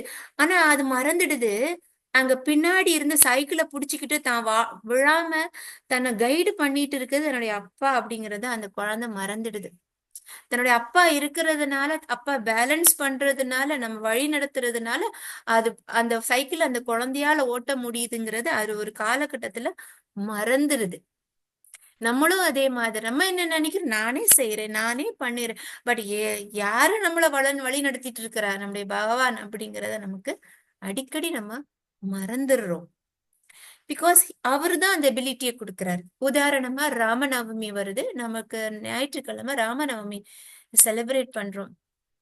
ராமாயணத்துல நீங்க பாத்தீங்கன்னா நிறைய கேரக்டர்ஸ் இருக்கிறாங்க. அதுல நீங்க பாத்தீங்கன்னா ஹனுமான் இருக்கிறாரு. ஹனுமான் இருக்கிறாரு. ஒவ்வொருத்தரும் ஒவ்வொரு விஷயத்த பண்றாங்க. பகவான் அவங்களுக்கு சக்தியை கொடுக்கிறாரு. இப்போ நம்ம ஹனுமான் என்ன பண்ணினாரு? ஒரு அவ்வளவு பெரிய கடலை வந்து தாண்டினார். உடனே நம்ம எல்லாரும் என்ன சொல்லுவாங்க? ஹனுமான் ரொம்ப பெரிய பக்தர். சதா சர்வ காலமும் பகவானோட ராம நாமத்தை ஜபிச்சிட்டு இருக்கிறார். அப்ப சில பேர் என்ன சொல்லலாம்? ஹனுமான் வந்து வாயு புத்திரன், அதனால அவருக்கு பறக்கக்கூடிய அந்த சக்தி இருந்தது, அதனால பறந்துட்டார் அப்படின்ட்டு. இப்போ ஒருத்தருடைய டாக்டருடைய குழந்தை டாக்டர் ஆக முடியுமா? முடியாது இல்லையா? சோ இது வந்து அவர் வாயு புத்திரனோட பையனா இருக்கிறதுனால அவர் பறந்தாருன்னா கிடையாது. பகவான் அந்த சக்தியை கொடுத்தார். ஏன்னா அவருடைய ஹிருதயத்திலயும் பகவான் இருக்கிறாரு இல்லையா? அந்த பகவான் அந்த சக்தியை கொடுத்ததுனால ஹனுமாரால தாண்ட முடிஞ்சுது. எல்லாராலும் அவங்கள பகவான் பக்தர்களுக்கு அந்த பெருமையை கொடுக்கிறார். அவருடைய மனசுல இருக்க அந்த பரமாத்மா அவரை செய்ய வைக்கிறார். இத புரிஞ்சுக்க. அதனாலதான் பக்தர்கள் வந்து ரொம்ப அமையடக்கமா சொல்றாங்க, இல்ல நான் செய்யல, பகவான் என்ன செய்ய வச்சார். அர்ஜுனன் வந்து மகாபாரதத்துல வந்து காண்டிபதாரி அப்படின்னு அடிக்கடி பகவான் வந்து சொல்லிக்கிட்டே இருப்பாரு, பெருமைப்படுத்திக்கிட்டே இருப்பாரு. நிறைய வார்த்தைகளால அர்ஜுனரை வந்து ரொம்ப பெருமைப்படுத்திக்கிட்டே இருப்பார். ஒரு சின்ன பெருமை கூட அர்ஜுனருக்கு இருக்கும். அர்ஜுன பகவான் வந்து அந்த உலகத்தை விட்டு வைகுண்டத்துக்கு போயிட்டார். அப்ப வந்து அவர் முக்கியமான ஒரு இது கொடுப்பாரு அர்ஜுனன்ட்ட வந்து, தன்னுடைய ராணிமாரை பாதுகாக்கணும், அந்த பெண்களை பாதுகாக்கணும் அப்படின்னு சொல்லுவார். ஓகே, அர்ஜுனரும் ஓகேன்னு சொல்லிடுவார். தன்னுடைய எல்லாரையும் வந்து கூட்டிட்டு வராரு. ஒரு ஸ்டேஜ்ல சாதாரண கூட்ட தலைவர்கள், சாதாரண திருடர்கள் அவரை வழிமறிக்கிறாங்க. அர்ஜுனன் அந்த காண்டிபத்தை எடுக்க ட்ரை பண்ணாரு, தூக்கவே முடியல. இந்த காண்டீபத்தை எடுத்து அவர் என்னென்ன செய்திருப்பார், எவ்வளவு சாகசங்களை நடத்தி இருக்கிறார். ஆனா இந்த காண்டீபத்தை அவரால் தூக்கவே முடியல. அப்போ அவர் நினைச்சாரு, கடவுள் இல்ல, அவரு போயிட்டார், என்னுடைய சக்தியும் எடுத்துட்டு போயிட்டார். என்னால பண்ண முடியல. அப்பதான் அவர் நினைச்சார், கடவுள் போயாச்சு, இனி நானும் போயிடணும் பகவானுக்கு பின்னாடி அப்படின்ட்டு.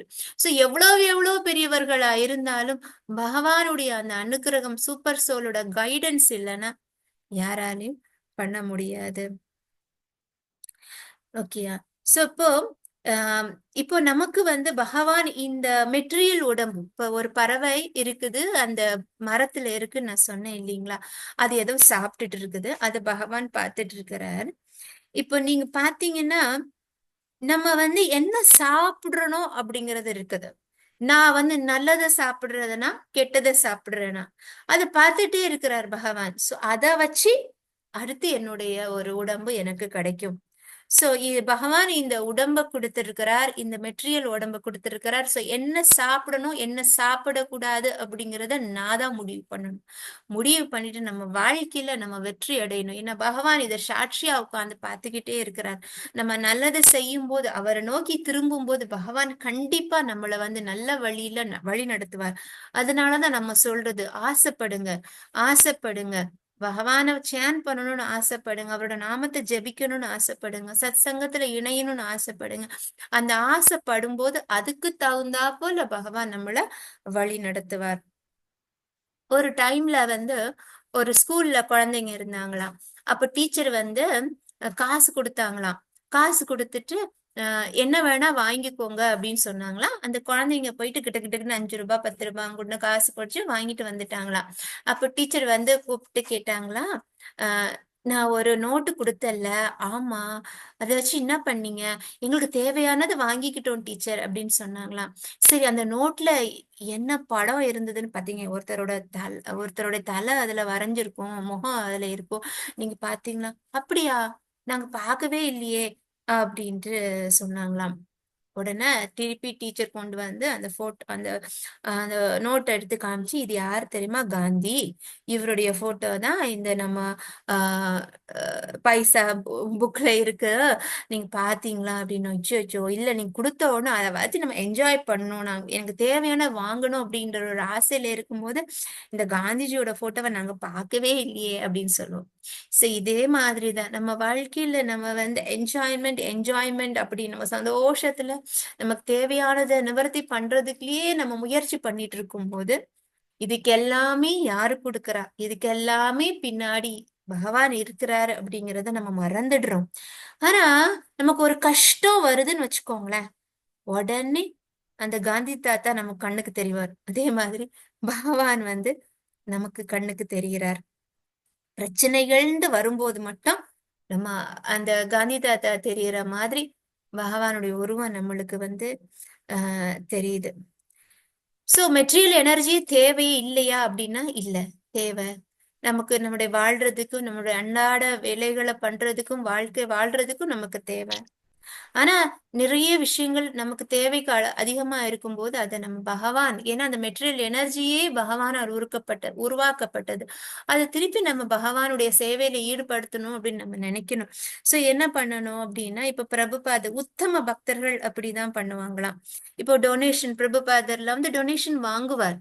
சில பேர்லாம் என்ன சொல்லுவாங்க, அதுல காசெல்லாம் நாங்க கையாலேயே தொடவே மாட்டோம் அப்படின்லாம் சொல்லுவார். ஆனா பிரபுபாதர் அப்படி சொல்லல, அவர் எதையுமே ஒதுக்குனதே கிடையாது. இது இந்த லக்ஷ்மி யாரு? பகவான் இருந்து வந்த லக்ஷ்மி. பரவாயில்ல, உங்களால என்ன பண்ண முடியுமோ கொடுங்க, ஒன்னும் பிரச்சனை இல்லை. அவர் வாங்கி அன்னைக்கு அப்படியே எதையுமே ஒரு 5 பைசா கூட வச்சுக்க மாட்டார். அப்படியே பிரிச்சு பிரிச்சு பிரிச்சு எல்லா கோயிலுக்கும் கொடுத்துருவார். பகவானுடைய சேவையில கொடுத்துருவார். ஏன்னா பகவான் இருந்து வந்தது, அவருக்கு தானே அது போகணும் அப்படின்ட்டு சொல்லுவாங்க. சோ இந்த மாதிரி ஆஹ் நம்ம பகவான பார்க்க முடியறது இல்ல. ஆனா நம்ம எப்பவுமே நினைக்கணும், பகவானால நம்மள பார்க்க முடியும். நம்மளால சூப்பர் சோலை பார்க்க முடியல, பரமாத்மாவை நம்மளால பார்க்க முடியறதே கிடையாது. ஆனா அவர் எப்பவும் நம்மள பார்த்துட்டே இருக்காரு. நம்ம பேசுறது, நம்ம யோசிக்கிறது, நம்ம செய்யறது எல்லாத்தையும் கணக்கு எடுத்துக்கிட்டே இருக்கிறார். So we are always under CCTV camera 24/7.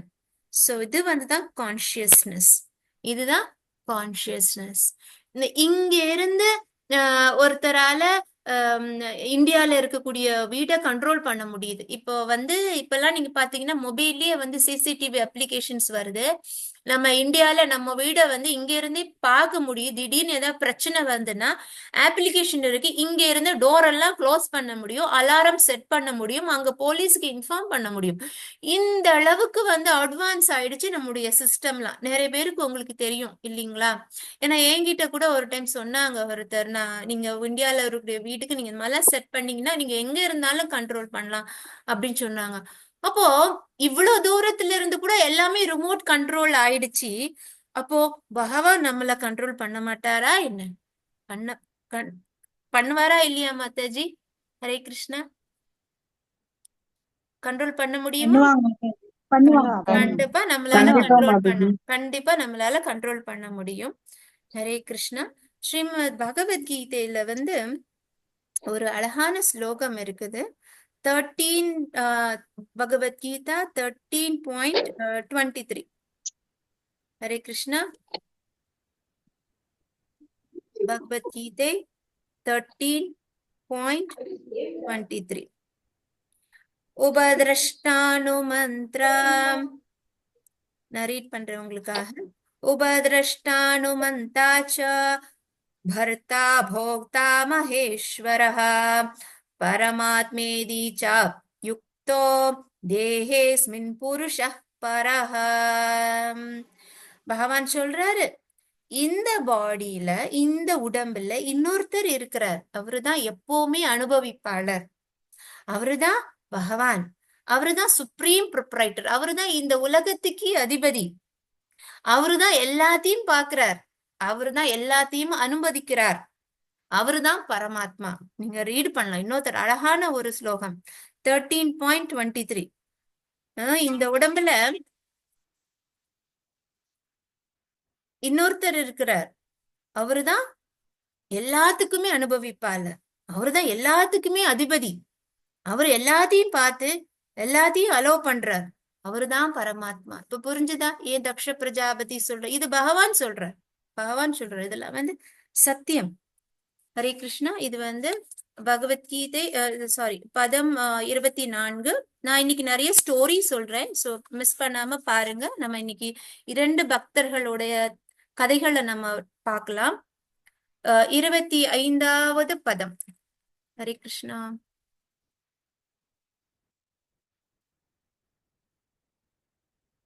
அது 25 தெரியுது இப்போ உங்களுக்கு. தேஹோ சவோக்ஷ மனவோ பூத மாத்ராம் ஆத்மானம் அன்யம் ச விது பரம் யத் சர்வம் புமான் வேத குணாம் சதக்ஞோ ந வேத சர்வஜ்ஞம் அனந்தம் ஈடே.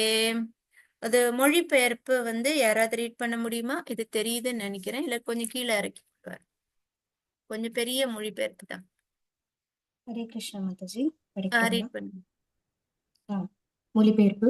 உடல், பிராணவாயுக்கள், புறப்புலன்கள், அறிவு, அகப்புலன்கள், பஞ்சபூதங்கள் மற்றும் சூட்சுமமான புலன் பொருட்கள், ரூபம், சுவை, வாசனை, ஓசை, ஸ்பரிசம் ஆகிய இவை அனைத்தும் வெறும் ஜட பொருட்கள் என்பதால் அவற்றினால் தங்கள் சொந்த இயல்பையோ மற்ற புலன்களின் இயல்பையோ அல்லது அவற்றை ஆள்பவைகளின் இயல்பையோ அறிய முடியாது. ஆனால் ஜீவராசியால் அவனது ஆன்மீக இயல்பின் காரணத்தால் அவனது உடலையும் பிராணவாயுக்களையும் புலன்களையும் மூலப்பொருட்களையும் புலன் பொருட்களையும் மட்டுமின்றி அவற்றுக்கு வேறாக உள்ள முக்குணங்களையும் கூட அறிய முடியும். ஆயினும் ஜீவராசி இவைகளை எல்லாம் முழுமையாக அறிந்திருக்கிறான் என்றாலும் அவனால் சர்வஜரும் எல்லையற்றவருமான பரமபுருஷரை காண முடியாது இருக்கிறது. எனவே அவருக்கு எனது பணிவான வணக்கங்கள். Hare Krishna. Thank you so much Mataji. இதுல வந்து என்ன சொல்றாங்க அப்படின்னா, இது வந்து நிறைய விஷயங்கள் வந்து இப்போ நம்மளால வந்து இப்போ உடல், பிராணவாயுக்கள், புறப்புலன்கள், அறிவு, அகப்புலன்கள், இவங்களுடைய இயல்பு, சொந்த இயல்பு இத வந்து தெரிய முடியாது. ஆனா வந்து ஜீவராசியால் அவனது ஆன்மீக இயல்பின் காரணத்தால் அவனது உடலையும் பிராணவாயுக்களையும் புலன்களையும் புலன் பொருட்களையும் மட்டுமின்றி அவற்றிற்கு வேறாக உள்ள முக்குணங்களையும் அறிய முடியும். ஆனால் இதெல்லாம் தெரிந்திருக்கிறார். ஆனா பரமபுருஷரை காண முடியாது. இதுல வந்து பகவானை பாக்குறது வந்து அவ்வளவு டஃப். அவ்வளவு ஈஸி இல்ல அப்படின்னு சொல்றாங்க. நான் இதுல வந்து இப்ப சயின்டிஸ்ட் வந்து பாத்தீங்கன்னா சில விஷயங்களை அவங்களால புரிஞ்சுக்க முடியும். இப்ப எலிமெண்ட்ஸ்ன்னு சொல்றாங்க, சில அதெல்லாம் வந்து அவங்க ரீசர்ச் பண்ணி அவங்க எல்லாம் கண்டுபிடிக்கிறாங்க. இது அதெல்லாம் இப்படியா, அது அதெல்லாம் அப்படி அப்படின்னு கண்டுபிடிக்க முடியாது. ஆம், அவங்க அவங்களால இதுக்கெல்லாம் மூலமான அந்த பகவானை வந்து புரிஞ்சுக்க முடியாது. ஓரளவுக்கு தான் அவங்க இப்போ நீங்க யோகா பண்றாங்க, ஞானிகள் இருக்கிறாங்க. அவங்க இப்போ இதுல இந்த சக்கரம் இருக்கு, இந்த வாயுக்கள் இருக்குது, இது மாதிரி இப்போ குணங்கள் இருக்குது. சோ இந்த முக்குணங்களை தாண்டி வரணும். சோ இந்த மாதிரி புலன் பொருட்கள் இந்த இது மாதிரி நிறைய விஷயங்கள் அவங்க நிறைய பேசுவாங்க. நீங்க கூட பாத்தீங்கன்னா, ஆனா பகவான பத்தி உங்களுக்கு தெரியுமான்னா இல்ல, புரியது ரொம்ப கஷ்டம் அப்படிம்பாங்க. ஏன்னா பராசர பட்டர் கூட ஒரு டைம் பாத்தீங்கன்னா திருச்சியில இருக்கும்போது ஒரு பெரிய துறவி இருப்பாரு. ஒரு பெரிய ஞானி வந்திருப்பாரு. அவருக்கு வந்து அவர் பெரிய ரெஸ்பெக்ட் கொடுக்க மாட்டாரு. ஆனா அதே சமயம் ஒரு சாதாரண ஒரு பிராமணர் இருப்பாரு. அவருக்கு பயங்கரமா ரெஸ்பெக்ட் கொடுப்பாரு. ஒரு பிச்சை வாங்கி சாப்பிடுற பிராமணர். இப்ப அவங்களுடைய பக்தர்கள் சீடர்கள் கேட்பாங்க, இது ஏன் இவருக்கு இவ்வளவு ரெஸ்பெக்ட் கொடுக்குறீங்க அப்படின்றப்போ ஒரு டைம் வந்து இந்த அந்த பெரிய மெத்த படித்தவரை கூப்பிட்டுட்டு அவருக்கு விருந்து கொடுத்துட்டு கேட்பாரு, இந்த உலகத்தோட பரபிரம்மம் எல்லாத்துக்குமே காரணமானவர் யாரு அப்படின்னு அவர் சொல்றாரு, நான் நிறைய படிச்சுட்டேன், நிறைய தெரிஞ்சுட்டேன், அது மட்டும் தான் எனக்கு புரியல அப்படின்பாரு. இதே கேள்வி அந்த சாதாரணமான அந்த பிச்சை எடுத்து சாப்பிடக்கூடிய அந்த பக்தர்கிட்ட பிராமணர்கிட்ட கேட்கும்போது ரொம்ப கோவம் வந்துடும். என்ன உங்களுக்கு தெரியலையா? இதோ அங்க படுத்துட்டு இருக்கிறாரு ரங்கநாதர், அவரு தானே எல்லாத்துக்குமே காரணம், உங்களுக்கு தெரியலையா அப்படின்னு சொல்றாரு. இவங்களும் ரொம்ப படிச்சவங்கன்னு நான் நினைச்சேனே, இப்படி பேசுறாங்களே அப்படின்னு கோவப்பட்டு போயிடுவேன். அதனால இந்த சயின்டிஸ்டுக்கு எல்லாம் தெரியும்னு நினைக்கிறாங்க, நமக்கு எதுவுமே தெரியல. இப்போ நீங்க ஒரு மென்டல் ஹாஸ்பிட்டலுக்கு போங்களேன். ஒரு பிரபு வந்து ப்ரீச்சிங் பண்ணிட்டு இருந்தாராம். அவரு வந்து மென்டல் ஹாஸ்பிட்டலுக்கு அந்த ஹாஸ்பிட்டல் சைடு கூட ப்ரீச் பண்ணிட்டு இருந்தாராம். அப்ப அவங்க நிறைய பேரு மனநிலை பாதிக்கப்பட்டவங்க அப்படி நம்ம சொல்லலாம். சோ அந்த மனநிலை பாதிக்கப்பட்டவர்களுடைய அந்த ஹாஸ்பிட்டல்ஸ்க்கு போகும்போது அவங்க அவங்களுக்கு என்ன மனநிலை பாதிப்பு அடைஞ்சிடுச்சு இல்லையா? அப்ப அவங்க வந்து அவங்கள வந்து ஐடென்டிஃபை பண்ணிக்கிறாங்களா, நான் வந்து இப்போ காந்திஜி, நான் நரேந்திர மோடி, நான் ஷாருக் கான், அப்படி எப்படின்னு அவங்க சொல்லிக்கிறாங்க. நீங்க கூட பாத்தீங்கன்னா மனநலம் சரியில்லாத இல்லாதவங்களை கேட்டீங்கன்னா அவங்களுக்கு தோணுது அவங்க சொல்லுவாங்க, நான் இவன், நான் அவங்களோட உண்மையான ஐடென்டிட்டி அவங்க சொல்லவே மாட்டாங்க. நான் அவங்க அப்படின்ட்டு தான் அவங்களே சொல்லுவாங்களே ஒழிய அவங்களுடைய உண்மையானதை அவங்களால சொல்ல முடியாது. இப்போ மனநிலை சரியானவங்க நம்ம நினைக்கக்கூடியவங்க மேபி அவங்களுடைய பேரை சொல்றதுக்கான வாய்ப்பு இருக்கு. சோ இதுதான் வந்து அந்த பிரபு சொல்றாரா, இப்போ நான் மனநிலை காப்பகத்துக்கு போயிட்டு வந்தேன், அவங்க அப்படி எப்படின்னு சொல்றாங்க. சோ இதே மாதிரிதான் நம்மளும் வந்து இருக்கிறதும், நம்ம ஒவ்வொரு விஷயத்த வச்சு நம்ம ஐடென்டிஃபை பண்ணிக்கிறோம். நம்மளால சரியான ஒரு ஐடென்டிட்டியோட நம்மளால வாழ முடியல அப்படின்ட்டு அவரு சொன்னாராம். இது கரெக்டு தானே? நம்மளுக்குன்னு ஒரு ஐடென்டிட்டிய ஒரு இதை உருவாக்கிக்கிட்டு நம்ம அதை வந்து நான் இப்படிப்பட்டவர், நான் அப்படிப்பட்டவர்னு சொல்றோம்.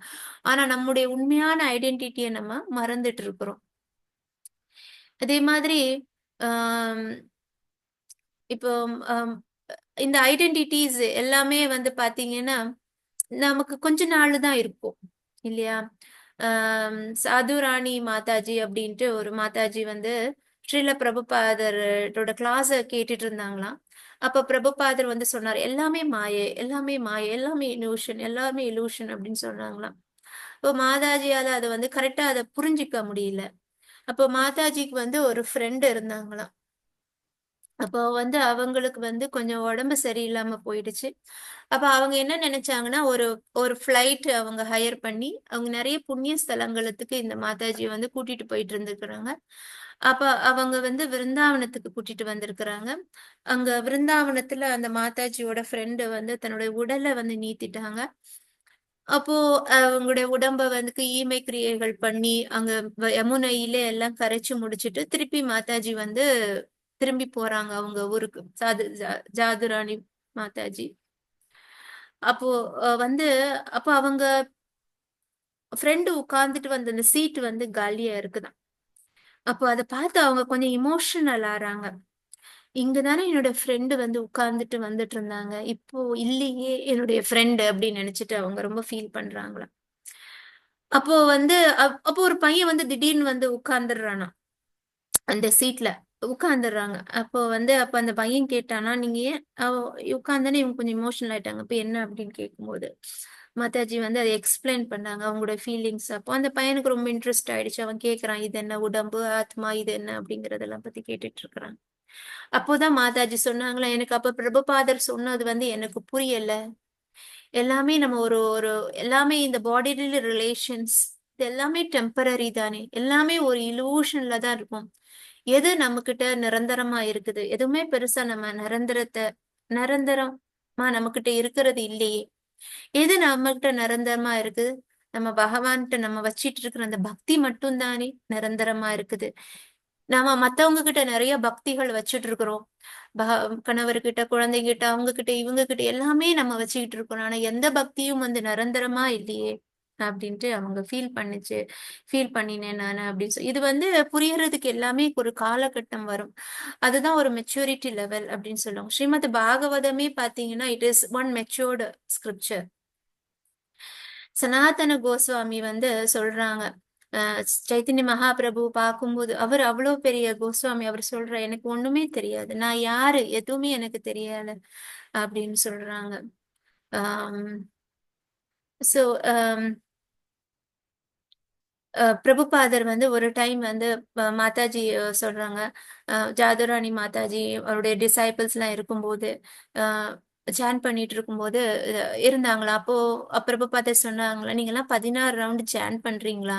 அப்ப அவங்க சொன்னாங்களா, எல்லாம் ரொம்ப கஷ்டமா இருக்கு பிரபுபாதர், ரொம்ப கஷ்டப்படுறோம் அப்படின்னு சொல்லும் போது அப்ப பிரபுபாதர் சொல்ற, உங்களை ஹிமாலயங்களுக்கு போய் தவமா பண்ண சொன்னேன் இல்லையே, பகவானோட 16 ரவுண்ட் சாண்டிங் தானே பண்ற சொன்னேன் உங்களுக்கு, அது அந்த அளவுக்கு அது ஒண்ணும் கஷ்டமா இல்லையா? அங்க போய் தவம் பண்ணிதான் பகவானை பிரார்த்தனை பண்ணிதான். இப்ப நீங்க கூட தக்ஷ பிரஜாபதி 5 மன்வந்தரங்கள் தவம் பண்ணினார், இமாலயம் இந்திய மவுண்டன்ஸ்ல போய் பண்ணியிருக்கிறார். ஆனா அப்படி பண்ணியுமே அவருக்கு வந்து அந்த பாக்குறதுக்கான ஒரு வாய்ப்பு ரொம்ப கஷ்டப்பட்டு தான் கிடைச்சது. பகவான் பிரபாத சொன்னார், அதை விட உங்களுக்கு ஈஸியா இந்த 16 மாலைகள் ஜபம் பண்ணி நான் கிடைக்குமே, பண்ணினா என்ன ஈஸியா உங்களுக்கு கிடைக்குமே அப்படின்ட்டு பிரபுபாதர் சொன்னாராம். So we have an wonderful opportunity. அந்த பகவானை வந்து புரிஞ்சுக்கிறதுக்கும் அவரை பாக்குறதுக்கும் நமக்கு இந்த கலியுகத்துல ரொம்ப கஷ்டம்.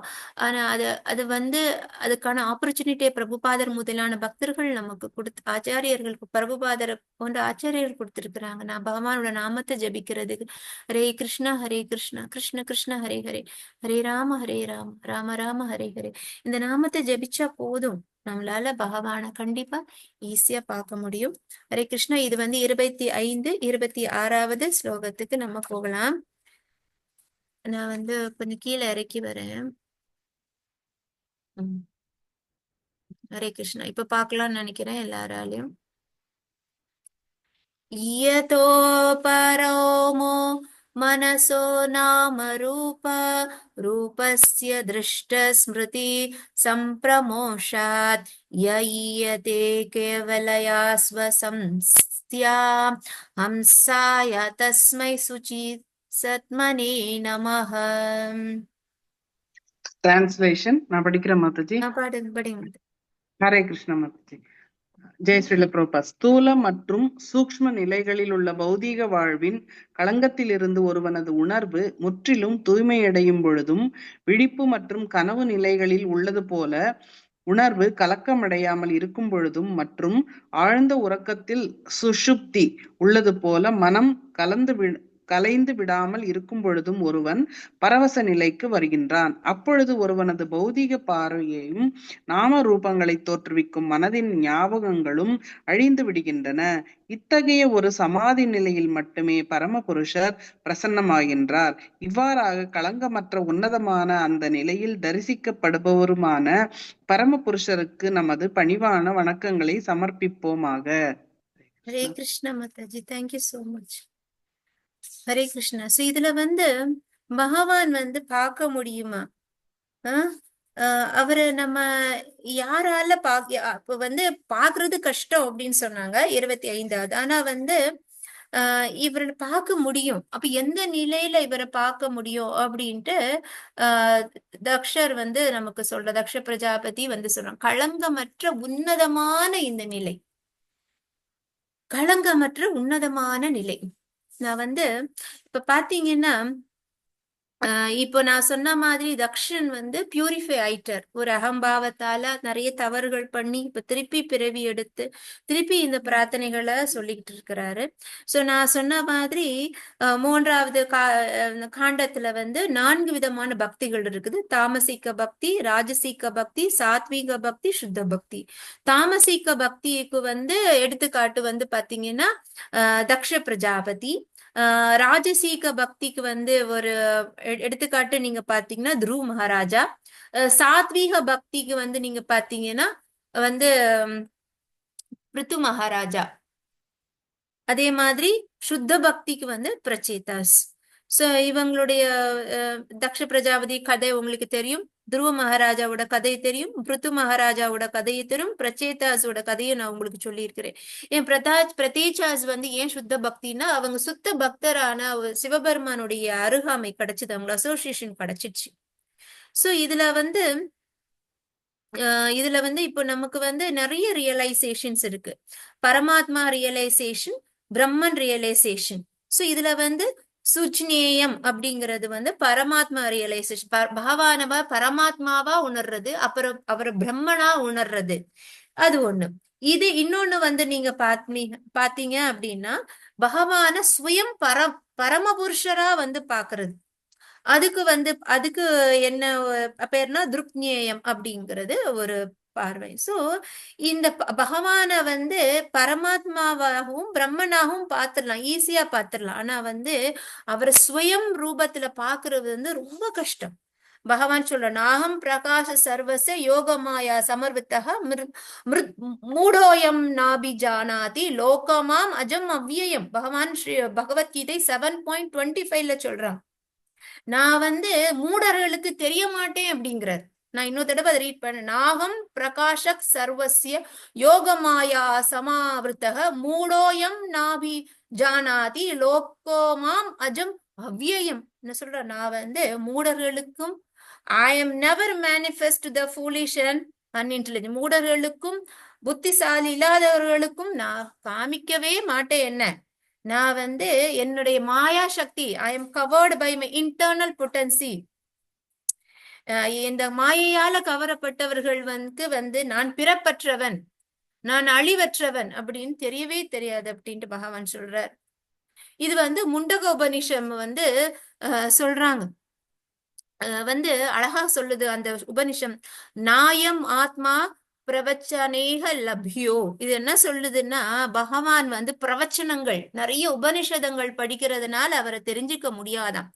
நான் மேதாயா நான் பகுனா சுரேத்தேன, ஐ ஹாவ் மாதிரி இன்டெலிஜென்ஸ், நான் எனக்கு PhD இருக்கு, நான் நிறைய படிச்சுட்டேன்ப்பா, எனக்கு அது தெரியும். நான் கூட நம்ம தாமோதர் மந்த்ல எல்லாம் போகும்போது நிறைய பலவிதமான பக்தர்களை நம்ம மீட் பண்ணுவோம். அதுல கூட ஒரு மாதாஜி என்கிட்ட சொல்லிட்டு இருந்தாங்க, நான் நிறைய வேதங்கள், ரிக் வேதம் படிச்சுட்டேன், யஜுர்வேதம் படிச்சுட்டேன், சாம வேதம் படிச்சுட்டேன், எனக்கு அது படிச்சுட்டேன், இது படிச்சுட்டேன், இதை முடிக்கணும், அது முடிக்கணும், இதை முடிக்க போறேன்னு சொன்னாங்க. நான் எனக்கு ரொம்ப சந்தோஷமா இருந்துச்சு, கேட்டுக்கிட்டே இருந்தேன்.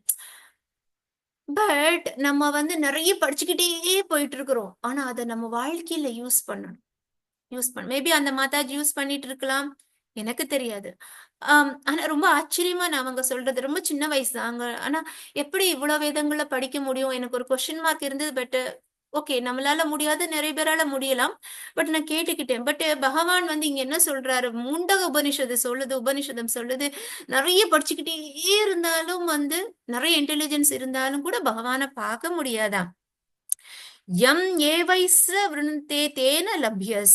பகவான் யார தெரியுமா, யாருக்கு மட்டும் தெரியறாரு தெரியுமா, யார் பகவான்ட சரணாகதி அடைஞ்சிருக்கிறாங்களோ, இன்னும் பகவான் சூஸ் பண்றாராம், செலக்ட் பண்றாராம், இவங்களுக்கு தான் நான் தெரிவேன் அப்படின்னு பகவான் சூஸ் பண்ணி தெரிய வைக்கிறாராம். தஸ்யஸ்தி ஆத்ம விருணுத்தே தானும் ஸ்வாம் அப்படின்னு சொல்றார். பகவான் யாரு சரண்டர் ஆறாங்களோ அப்புறம் யார் அவருக்கு அவரே செலக்ட் பண்ணி அவங்களுக்கு தன்னை காமிச்சிக்கிறாராம் பகவான். சோ இது வந்து அப்போ பகவான வந்து இது வந்து ஸ்லோகம், நிறைய ஸ்லோகங்கள்ல பகவான் சொல்றாரு. இது இங்க இந்த முண்டக உபனிஷத்துல மட்டும் சொல்லப்படுது, பகவத்கீதையிலேயே நிறைய இடங்கள்ல பகவான் சொல்றாரு. குந்தி மகாராணி தன்னுடைய பிரார்த்தனைகள்ல சொல்றாங்க. சோ பகவான் வந்து யாருக்கு வந்து தன்னை காமிச்சுக்கிறார், யார வந்து செலக்ட் பண்றார் அப்படின்னா, அகங்காரம் இல்லாதவர்களுக்கு.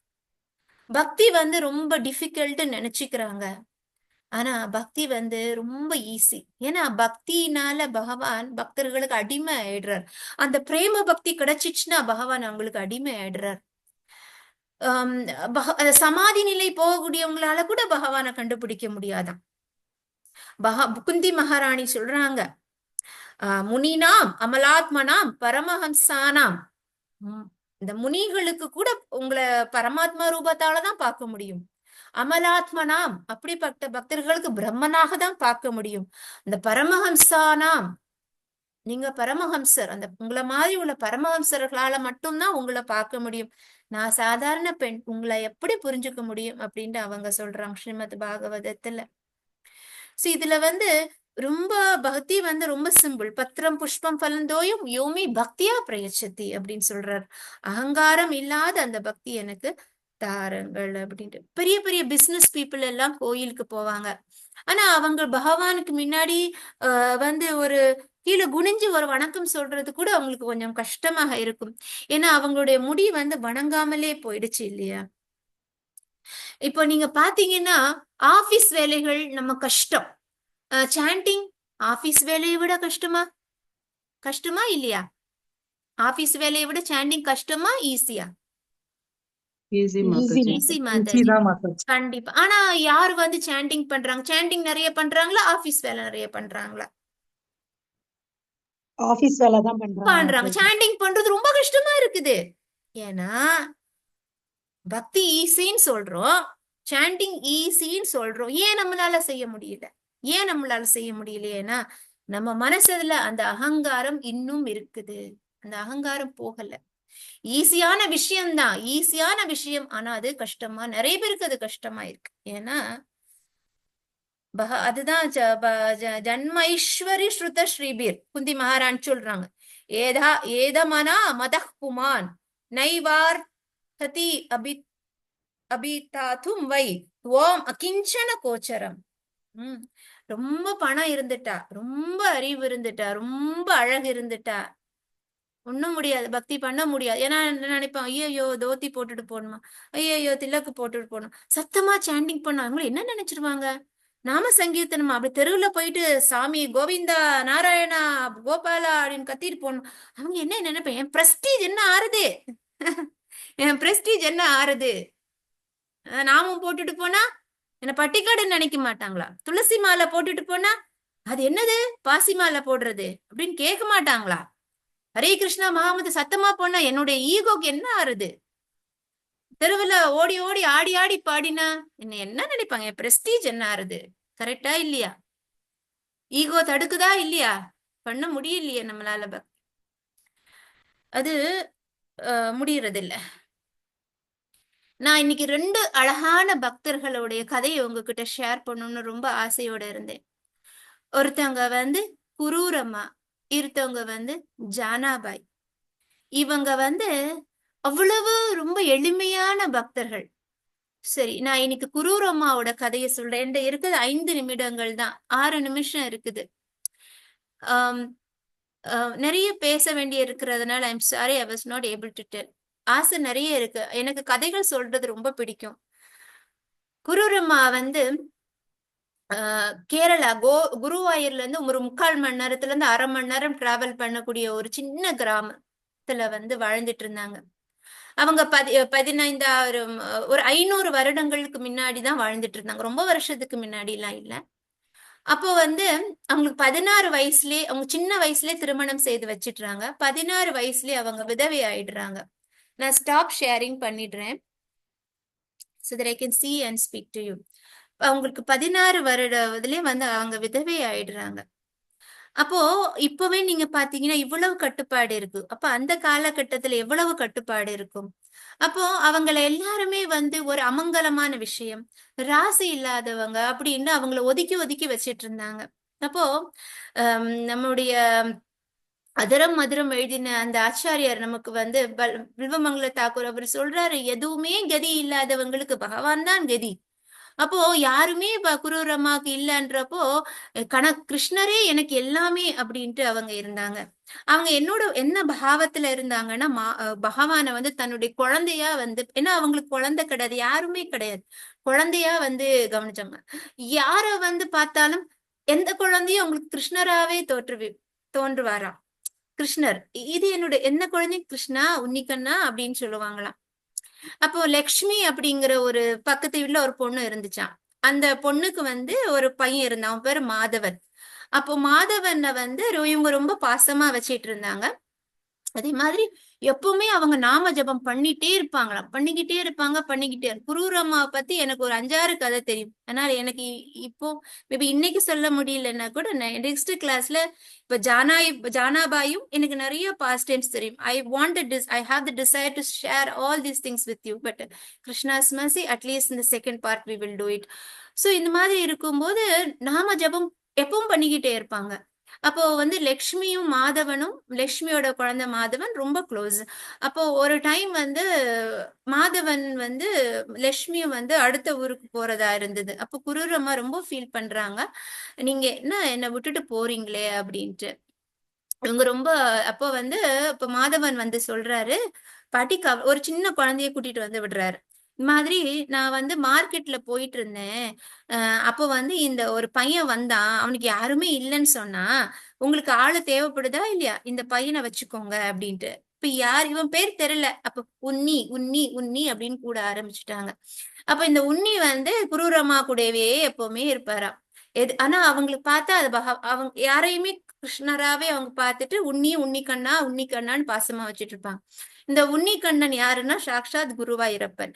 ஏன்னா குரூரமா நான் யாருமே இல்லை, எல்லாமே நான் நினைச்சிட்டு இருந்தா இப்போ சுத்தமா யாருமே இல்லை, அவளுக்கு நான் வேணுமே அப்படின்னு சொல்லிட்டு கிருஷ்ணரே வந்து குரூரம்மா கிட்ட வந்து எல்லா வேலைகளும் பண்ணி கொடுப்பாரு. என் தனியா இருக்கா அது செய்யற, ஆனா குறும்புத்தனமும் பண்ணாரு. ஏன்னா எப்படி யசோதாவை வந்து இரிட்டேட் பண்ணிட்டு ரொம்ப ஹாப்பியா அதுல அந்த அவங்க பண்ற அந்த இரிட்டேஷன்ல இவ ரொம்ப ஜாலியா, ஏன்னா அதுவுமே அவங்க குழந்தைங்களோட சேட்டை கூட அம்மா தாய்மார்களுக்கு ரொம்ப பிடித்தமான விஷயம். அவங்க திட்டுனா கூட சோ ரொம்ப வாழ்த்தனம் பண்ணுவாரு. நெல்லையும் அரிசியும் சேர்த்துருவாரு. அவங்க பூ அலங்காரம் பண்ணினா எதையாவது பண்ணி விட்டுருவாரு. இந்த மாதிரி நிறைய வாழைத்தனம் பண்ணிட்டே இருப்பாரு.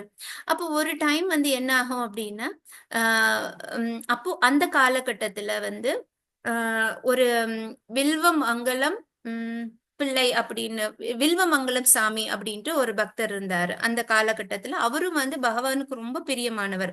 அவரு வந்து ரொம்ப படித்த மேதாவி. அவருக்கு வந்து பகவானை பார்க்கணும், ஒரு நேரம் அது உங்களை நான் நேர்ல பார்க்கணும் அப்படிங்கிற ஆசை நிறைய இருந்துட்டே இருந்துச்சான். அப்ப இவங்க எல்லாருமே வந்து குரூரம்மா வந்து பீரியட்ஸ் டைம்லயும் வந்து சாண்டிங் பண்ணிட்டு இருப்பாங்களாம், மாதவிலக்கு காலகட்டத்திலயும். அப்ப இதெல்லாமே வந்து மக்கள் வந்து பிடிக்கல. இவங்க வந்து குறையா வந்து வில்வமங்கலம் சாமி கிட்ட வந்து சொல்றாங்க, இது வந்து அவ வந்து எப்படி நாம ஜபம் மத்த நாள் பண்ணலாம், பட் அவ இந்த விளக்கு காலத்திலயும் பண்றா அப்படின்னு சொல்லிட்டு. இப்போ குரூரம்மா என்ன பண்ணுவாங்கன்னா இந்த வில்வமங்கலம் சாமிக்கு வந்து பிரசாதம் கொடுத்து அனுப்புவாங்களாம். மாதவன் அந்த சின்ன பையன் அவங்க கிட்ட இருக்கும்போது, இது முன்னாடி நான் சொல்றேன், மாதவன் அவங்க கூட இருக்கும்போது.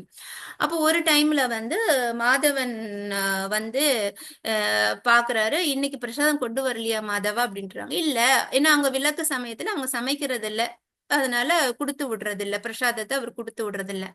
அப்போ அவருக்கு தெரிஞ்சிடுச்சு, அப்ப இன்னைக்கு பிரசாதம் வரல, அப்ப இன்னைக்கு அந்த காலகட்டம் அவளுக்கு வந்து இந்த விளக்கு சமயம் அப்படின்னு சொல்லிட்டு இதுதான் சரியான சந்தர்ப்பம் அவகிட்ட பேசணும் அப்படின்னு சொல்லிட்டு வில்வமங்கலம் சாமி வரார். வீட்டுக்கு வெளியே நிக்கிறாங்க, ஏன்னா பெண்கள் அப்போ வெளியே வரமாட்டாங்க அந்த சமயத்துல. அப்போ பார்த்தா நாம ஜபம் பண்ணிக்கிட்டே இருக்கிறாங்க சத்தம். அப்ப இவங்க ஊர் மக்கள் எல்லாம் குறை சொன்னது கரெக்ட் தான். அங்கே இருந்துட்டு குரூரம்மா என்ன அப்படிங்கிறாரு, நீ வந்து இப்பவும் நாம ஜபம் பண்றியா, இந்த சிச்சுவேஷன்ல இந்த டைம்ல பண்ணக்கூடாதுன்னு உனக்கு தெரியலையா அப்படின்ட்டு. அப்போ குரூரம்மா சொல்றாங்க, சாமி நீங்க சொல்றது சரிதான், சரி, இந்த டைம்ல என்னோட உயிர் போச்சுன்னா நான் என்ன பண்றது? நீங்க ஏதாவது கேரண்டி கொடுக்குறீங்களா? என் உயிர் இப்போ இந்த காலகட்டத்துல போகாதுன்ட்டு நீங்க எனக்கு கேரண்டி கொடுக்குறீங்களா? இல்லம்மா எனக்கு தெரியாது. அப்ப இந்த டைம்ல நீங்க பண்ணக்கூடாதுன்னு சொல்றீங்களே, அப்போ நான் இந்த டைம்ல பண்ணாம நாமஜபம் பண்ணாம என் உயிர் போயிட்டுன்னா அதுக்கு என்ன கேரண்டி? நீங்க அது கேரண்டி இல்ல அப்படின்றப்போ ஒரு செகண்ட் அவர் சொல்றாரு, நான் இது படிப்பறிவு இல்லாத ஒரு சாதாரண பாமர பெண்ணு நினைச்சிட்டு இருந்தேனே, ஒரு செகண்ட் நான் மாயைக்கு போயிட்டேனே, இவ்வளவு பெரிய உண்மைய வந்து இந்த குரூரம்மா எனக்கு சொல்லி கொடுக்கறாளே. அப்ப பெரிய பக்தர் தான், அவர் பக்தர் தான், அவர் பகவானு கூட அவரை பார்க்கறதுக்கு ஆசைப்படுற பக்தர் தான். ஆனா ஒரு செகண்ட் அந்த மாயையோட பிடியில என்ன பண்ணிடுறாரு, தன்னையே மறந்துட்டார். அப்புறம் அவரு மனசால மன்னிப்பு கேட்டு, பெரிய விஷயம், நீ உன்னுடைய பதில் என்னுடைய மாயையில இருந்து என்னை விடுவிச்சிடுச்சு அப்படின்னு சொல்லிக்கிட்டு வில்வமங்கலம் சாமி போயிடுறாரு. இன்னும் ஒரே ஒரு பாஸ்ட் டைம் 2 minutes நான் எடுத்து நிறைவு பண்ணிடுறேன். ஸோ இந்த வில்வமங்கலம் சாமிவுக்கு பகவானை பார்க்கறதுக்கு ரொம்ப ஆசை. அப்போ வந்து பகவான் வந்து நினைக்கிறார், சரி இவருக்கு மேல முன்னாடி நான் தோற்றம் கொடுக்கணும் அப்படின்னு நினைச்சிட்டு இருக்கிறார். அன்னைக்கு வந்து பாத்தீங்கன்னா இதே மாதிரி ரொம்ப வாழ்த்தணும். அந்த குட்டி உன்னி இருக்கிறானா இல்லையா, இப்போ மாதவன் கூட்டிட்டு வந்து விட்டானே அந்த உன்னி ஃபுல்லா ஹெல்ப் பண்ணிட்டு இருக்கிறான். அன்னைக்கு ரொம்ப வாழ்த்தணும் பண்ணிட்டேன். என்ன பண்ணிட்டேன்னா குரூரமா பிடிச்சு வச்சு இந்த நெல்லாம் வந்து ஊர்ல வந்து இது பண்ணுவாங்க, கரிப்பானையா இருக்கும், அந்த நெல்லெல்லாம் போட்டு வேக வைப்பாங்க. கோவத்துல அதுக்குள்ள போட்டு அடைச்சிருவாங்க. ஐயோ வந்து அவ்வளவு வாழ்த்தணும், இன்னும் பாரு நான் பிடிச்சு வச்சிடறேன்ட்டு அடைச்சு வச்சிடுறாங்க. கொஞ்ச நேரத்துக்கு அப்புறம் ஐயோ சின்ன பிள்ளை நம்ம தெரியாம அடைச்சு வச்சுட்டோன்ட்டு ஓபன் பண்றாங்க. மூச்சு பேச்சு இல்லாம இருக்கு குழந்தை. ஐயோ உன்னிக்கு என்னாச்சோ, ஆனா உடம்பெல்லாம் கருகருன்னு இருக்குது அப்படின்னு சொல்லிட்டு அப்படியோ தூக்கி வச்சு அழுறாங்க. உன்னிக்குட்டா எழுந்துரு அப்படின்னு. டக்குன்னு கண்ணை திறந்து பாக்குறாரு. என்ன அவ்வளவு நேரம் நடிச்சிட்டு இருந்தா, திருப்பி போயிட்டு நெல்லையும் அவளையும் சேர்த்து மிக்ஸ் பண்ணிட்டு ஓடிடுறது. எப்பவும் பண்றது, டே உன்னிக்குட்டான்னு இவங்க பின்னாடி ஓடுறாங்க. அதே சமயம் வந்து இவரு நம்ம அந்த சுவாமி வந்து ஆசைப்படுறார், பகவானே தயவு செய்து எனக்கு உங்களுடைய தரிசனம் கொடுங்கன்னு. கரெக்டா அப்படியே போய் நிக்கிறார். உடம்பெல்லாம் கறி, அப்படியே போயிட்டு தரிசனம் பண்றார். அவர் சொல்றாரு, கிருஷ்ணா நீ ரொம்ப அழகா இருப்பேன்னு பாகவதத்துல கேள்விப்பட்டிருக்கிறேனே, இப்ப உடம்பெல்லாம் கரியோட வந்து என் முன்னாடி நிக்கிறியே பகவானே அப்படின்னு சொல்றாரு. எனக்கு டைம் இல்ல, நான் குருவம்மா வீட்டுல வந்து விளையாடிட்டு இருந்தேன், வேலை பார்த்துட்டு இருந்தேன், அந்த அம்மா என்ன போட்டு அடைச்சிட்டாங்க, அதனால எனக்கு கிளீன் எல்லாம் பண்ண நேரம் இல்ல, அப்படியே வந்துட்டேன் உனக்கு தரிசனம் கொடுக்கறதுக்காக குரூரம்மா வீட்டுல இருந்து நேரடியா அவங்ககிட்ட வந்துட்டேன் அப்படின்ட்டு. அப்போ அவருக்கு அவ்வளவு ஷாக். நான் மெத்த படித்தவன், எனக்கு எல்லாம் தெரியும், அவரோட தரிசனத்தை ஒரு தடவையா பார்க்க மாட்டோமான்னு ஏங்கி இருந்தேனே, குரூரம்மா வீட்டுல தினசரி பகவான் வந்து லீலைகள் பண்ணிட்டு தரிசனம் கொடுத்து அவங்களோட விளையாடிக்கிட்டு இருக்கிறாரே அவருடைய தனிமையை போக்குறதுக்கு அப்படின்ட்டு அந்த ரியலைசேஷன் வந்துச்சான். சோ இதுதான் வந்து தக்ஷ பிரஜாபதி சொல்றார். தான்கிற அகங்காரம் முண்டக உபனிஷத்தும் அதான் சொல்றது, பகவான் அதுதான் சொல்றான். எல்லாம் படித்தவங்களால் குந்தி மகாராணியும் அதுதான் சொல்றாங்க, எல்லாம் படிச்சுட்டோம் எனக்கு எல்லாம் தெரியும் அப்படின்னா அது பகவானை ப்ளீஸ் பண்ண பக்தி, சுத்த பக்தி, தான்கிற அகங்காரம் இல்லாத அந்த சிம்பிளான எந்த மாயை கலக்காத அந்த இனிமையான அந்த தூய்மையான பக்தி உள்ளவர்களுக்கு பகவான் அடிமையாக மாறி அவர்களுக்கு என்ன வேணா செய்வார். Hare Krishna. So with this நான் நிறைவு பண்ணிடுறேன். இன்னும் நிறைய இருக்கு, நிறைய கதைகளோட நம்ம அடுத்த வாய்ப்பு கிடைக்கும் போது பேசலாம். Hare Krishna Mataji. Sorry 3-4 minutes exceed ஆயிடுச்சு. தேங்க்யூ மாதாஜி. ஹரே கிருஷ்ணா. ஹரே கிருஷ்ணா மாதாஜி, ரொம்ப நன்றி மாதாஜி. ரொம்ப அருமையா அழகா இந்த செஷன் எடுத்துட்டு போனீங்க மாதாஜி. பக்தர்களுக்கு ஏதாவது சந்தேகம் இருந்தா கேட்கலாமா மாதாஜி உங்க அனுமதியோட? ஷூர் மாதாஜி. ஹரே கிருஷ்ணா. யாருக்கா சந்தேகம் இருந்தா மாதாஜி கிட்ட கேட்கலாம்.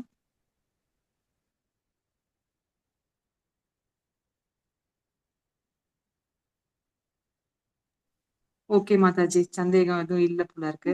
நம்ம அடுத்த வாரம் மறுபடியும் சந்திப்போம் மாதாஜி. இன்னொரு தடவை உங்க ரெக்கார்டிங் கேட்டுட்டு அதுல ஏதாவது சந்தேகம் இருந்தா பக்தர்கள் அடுத்த வாரம். Okay Mataji, thank you so much. ரொம்ப நன்றி மாதாஜி. நான் ஏதாவது தவறா பேசியிருந்தா மன்னிச்சுக்கோங்க. என்னால உங்களுக்கு புரிய வைக்க முடிஞ்சிருந்ததுன்னா எனக்கான ஒரு சேவையா நான் எடுத்துக்கிறேன். தவறா பேசியிருந்தா மன்னிக்கணும். ஏதாவது கரெக்ஷன் சொல்லுங்க. கண்டிப்பா மாதாஜி. நிறைய எழுத முடியல, உங்க ரெக்கார்டிங் கேட்டு எழுதிக்கிறோம் மாதாஜி. நிறைய விஷயங்கள் சொல்லியிருக்கீங்க, ரொம்ப நன்றி Mataji. Hare Krishna. Thank you so much. Hare Krishna. Mataji. Thank you so much. Thank you Mataji. Hare Krishna Mataji. Thank you, Mataji. Thank you, Mataji. Mataji. Hare Hare Krishna. Krishna. Hare Krishna. Thank you. Hare Hare Krishna. Krishna Mataji. Hare Krishna Mataji. Hare Krishna, Mataji. Mataji நீங்க தான் host Mataji, நீங்க தான்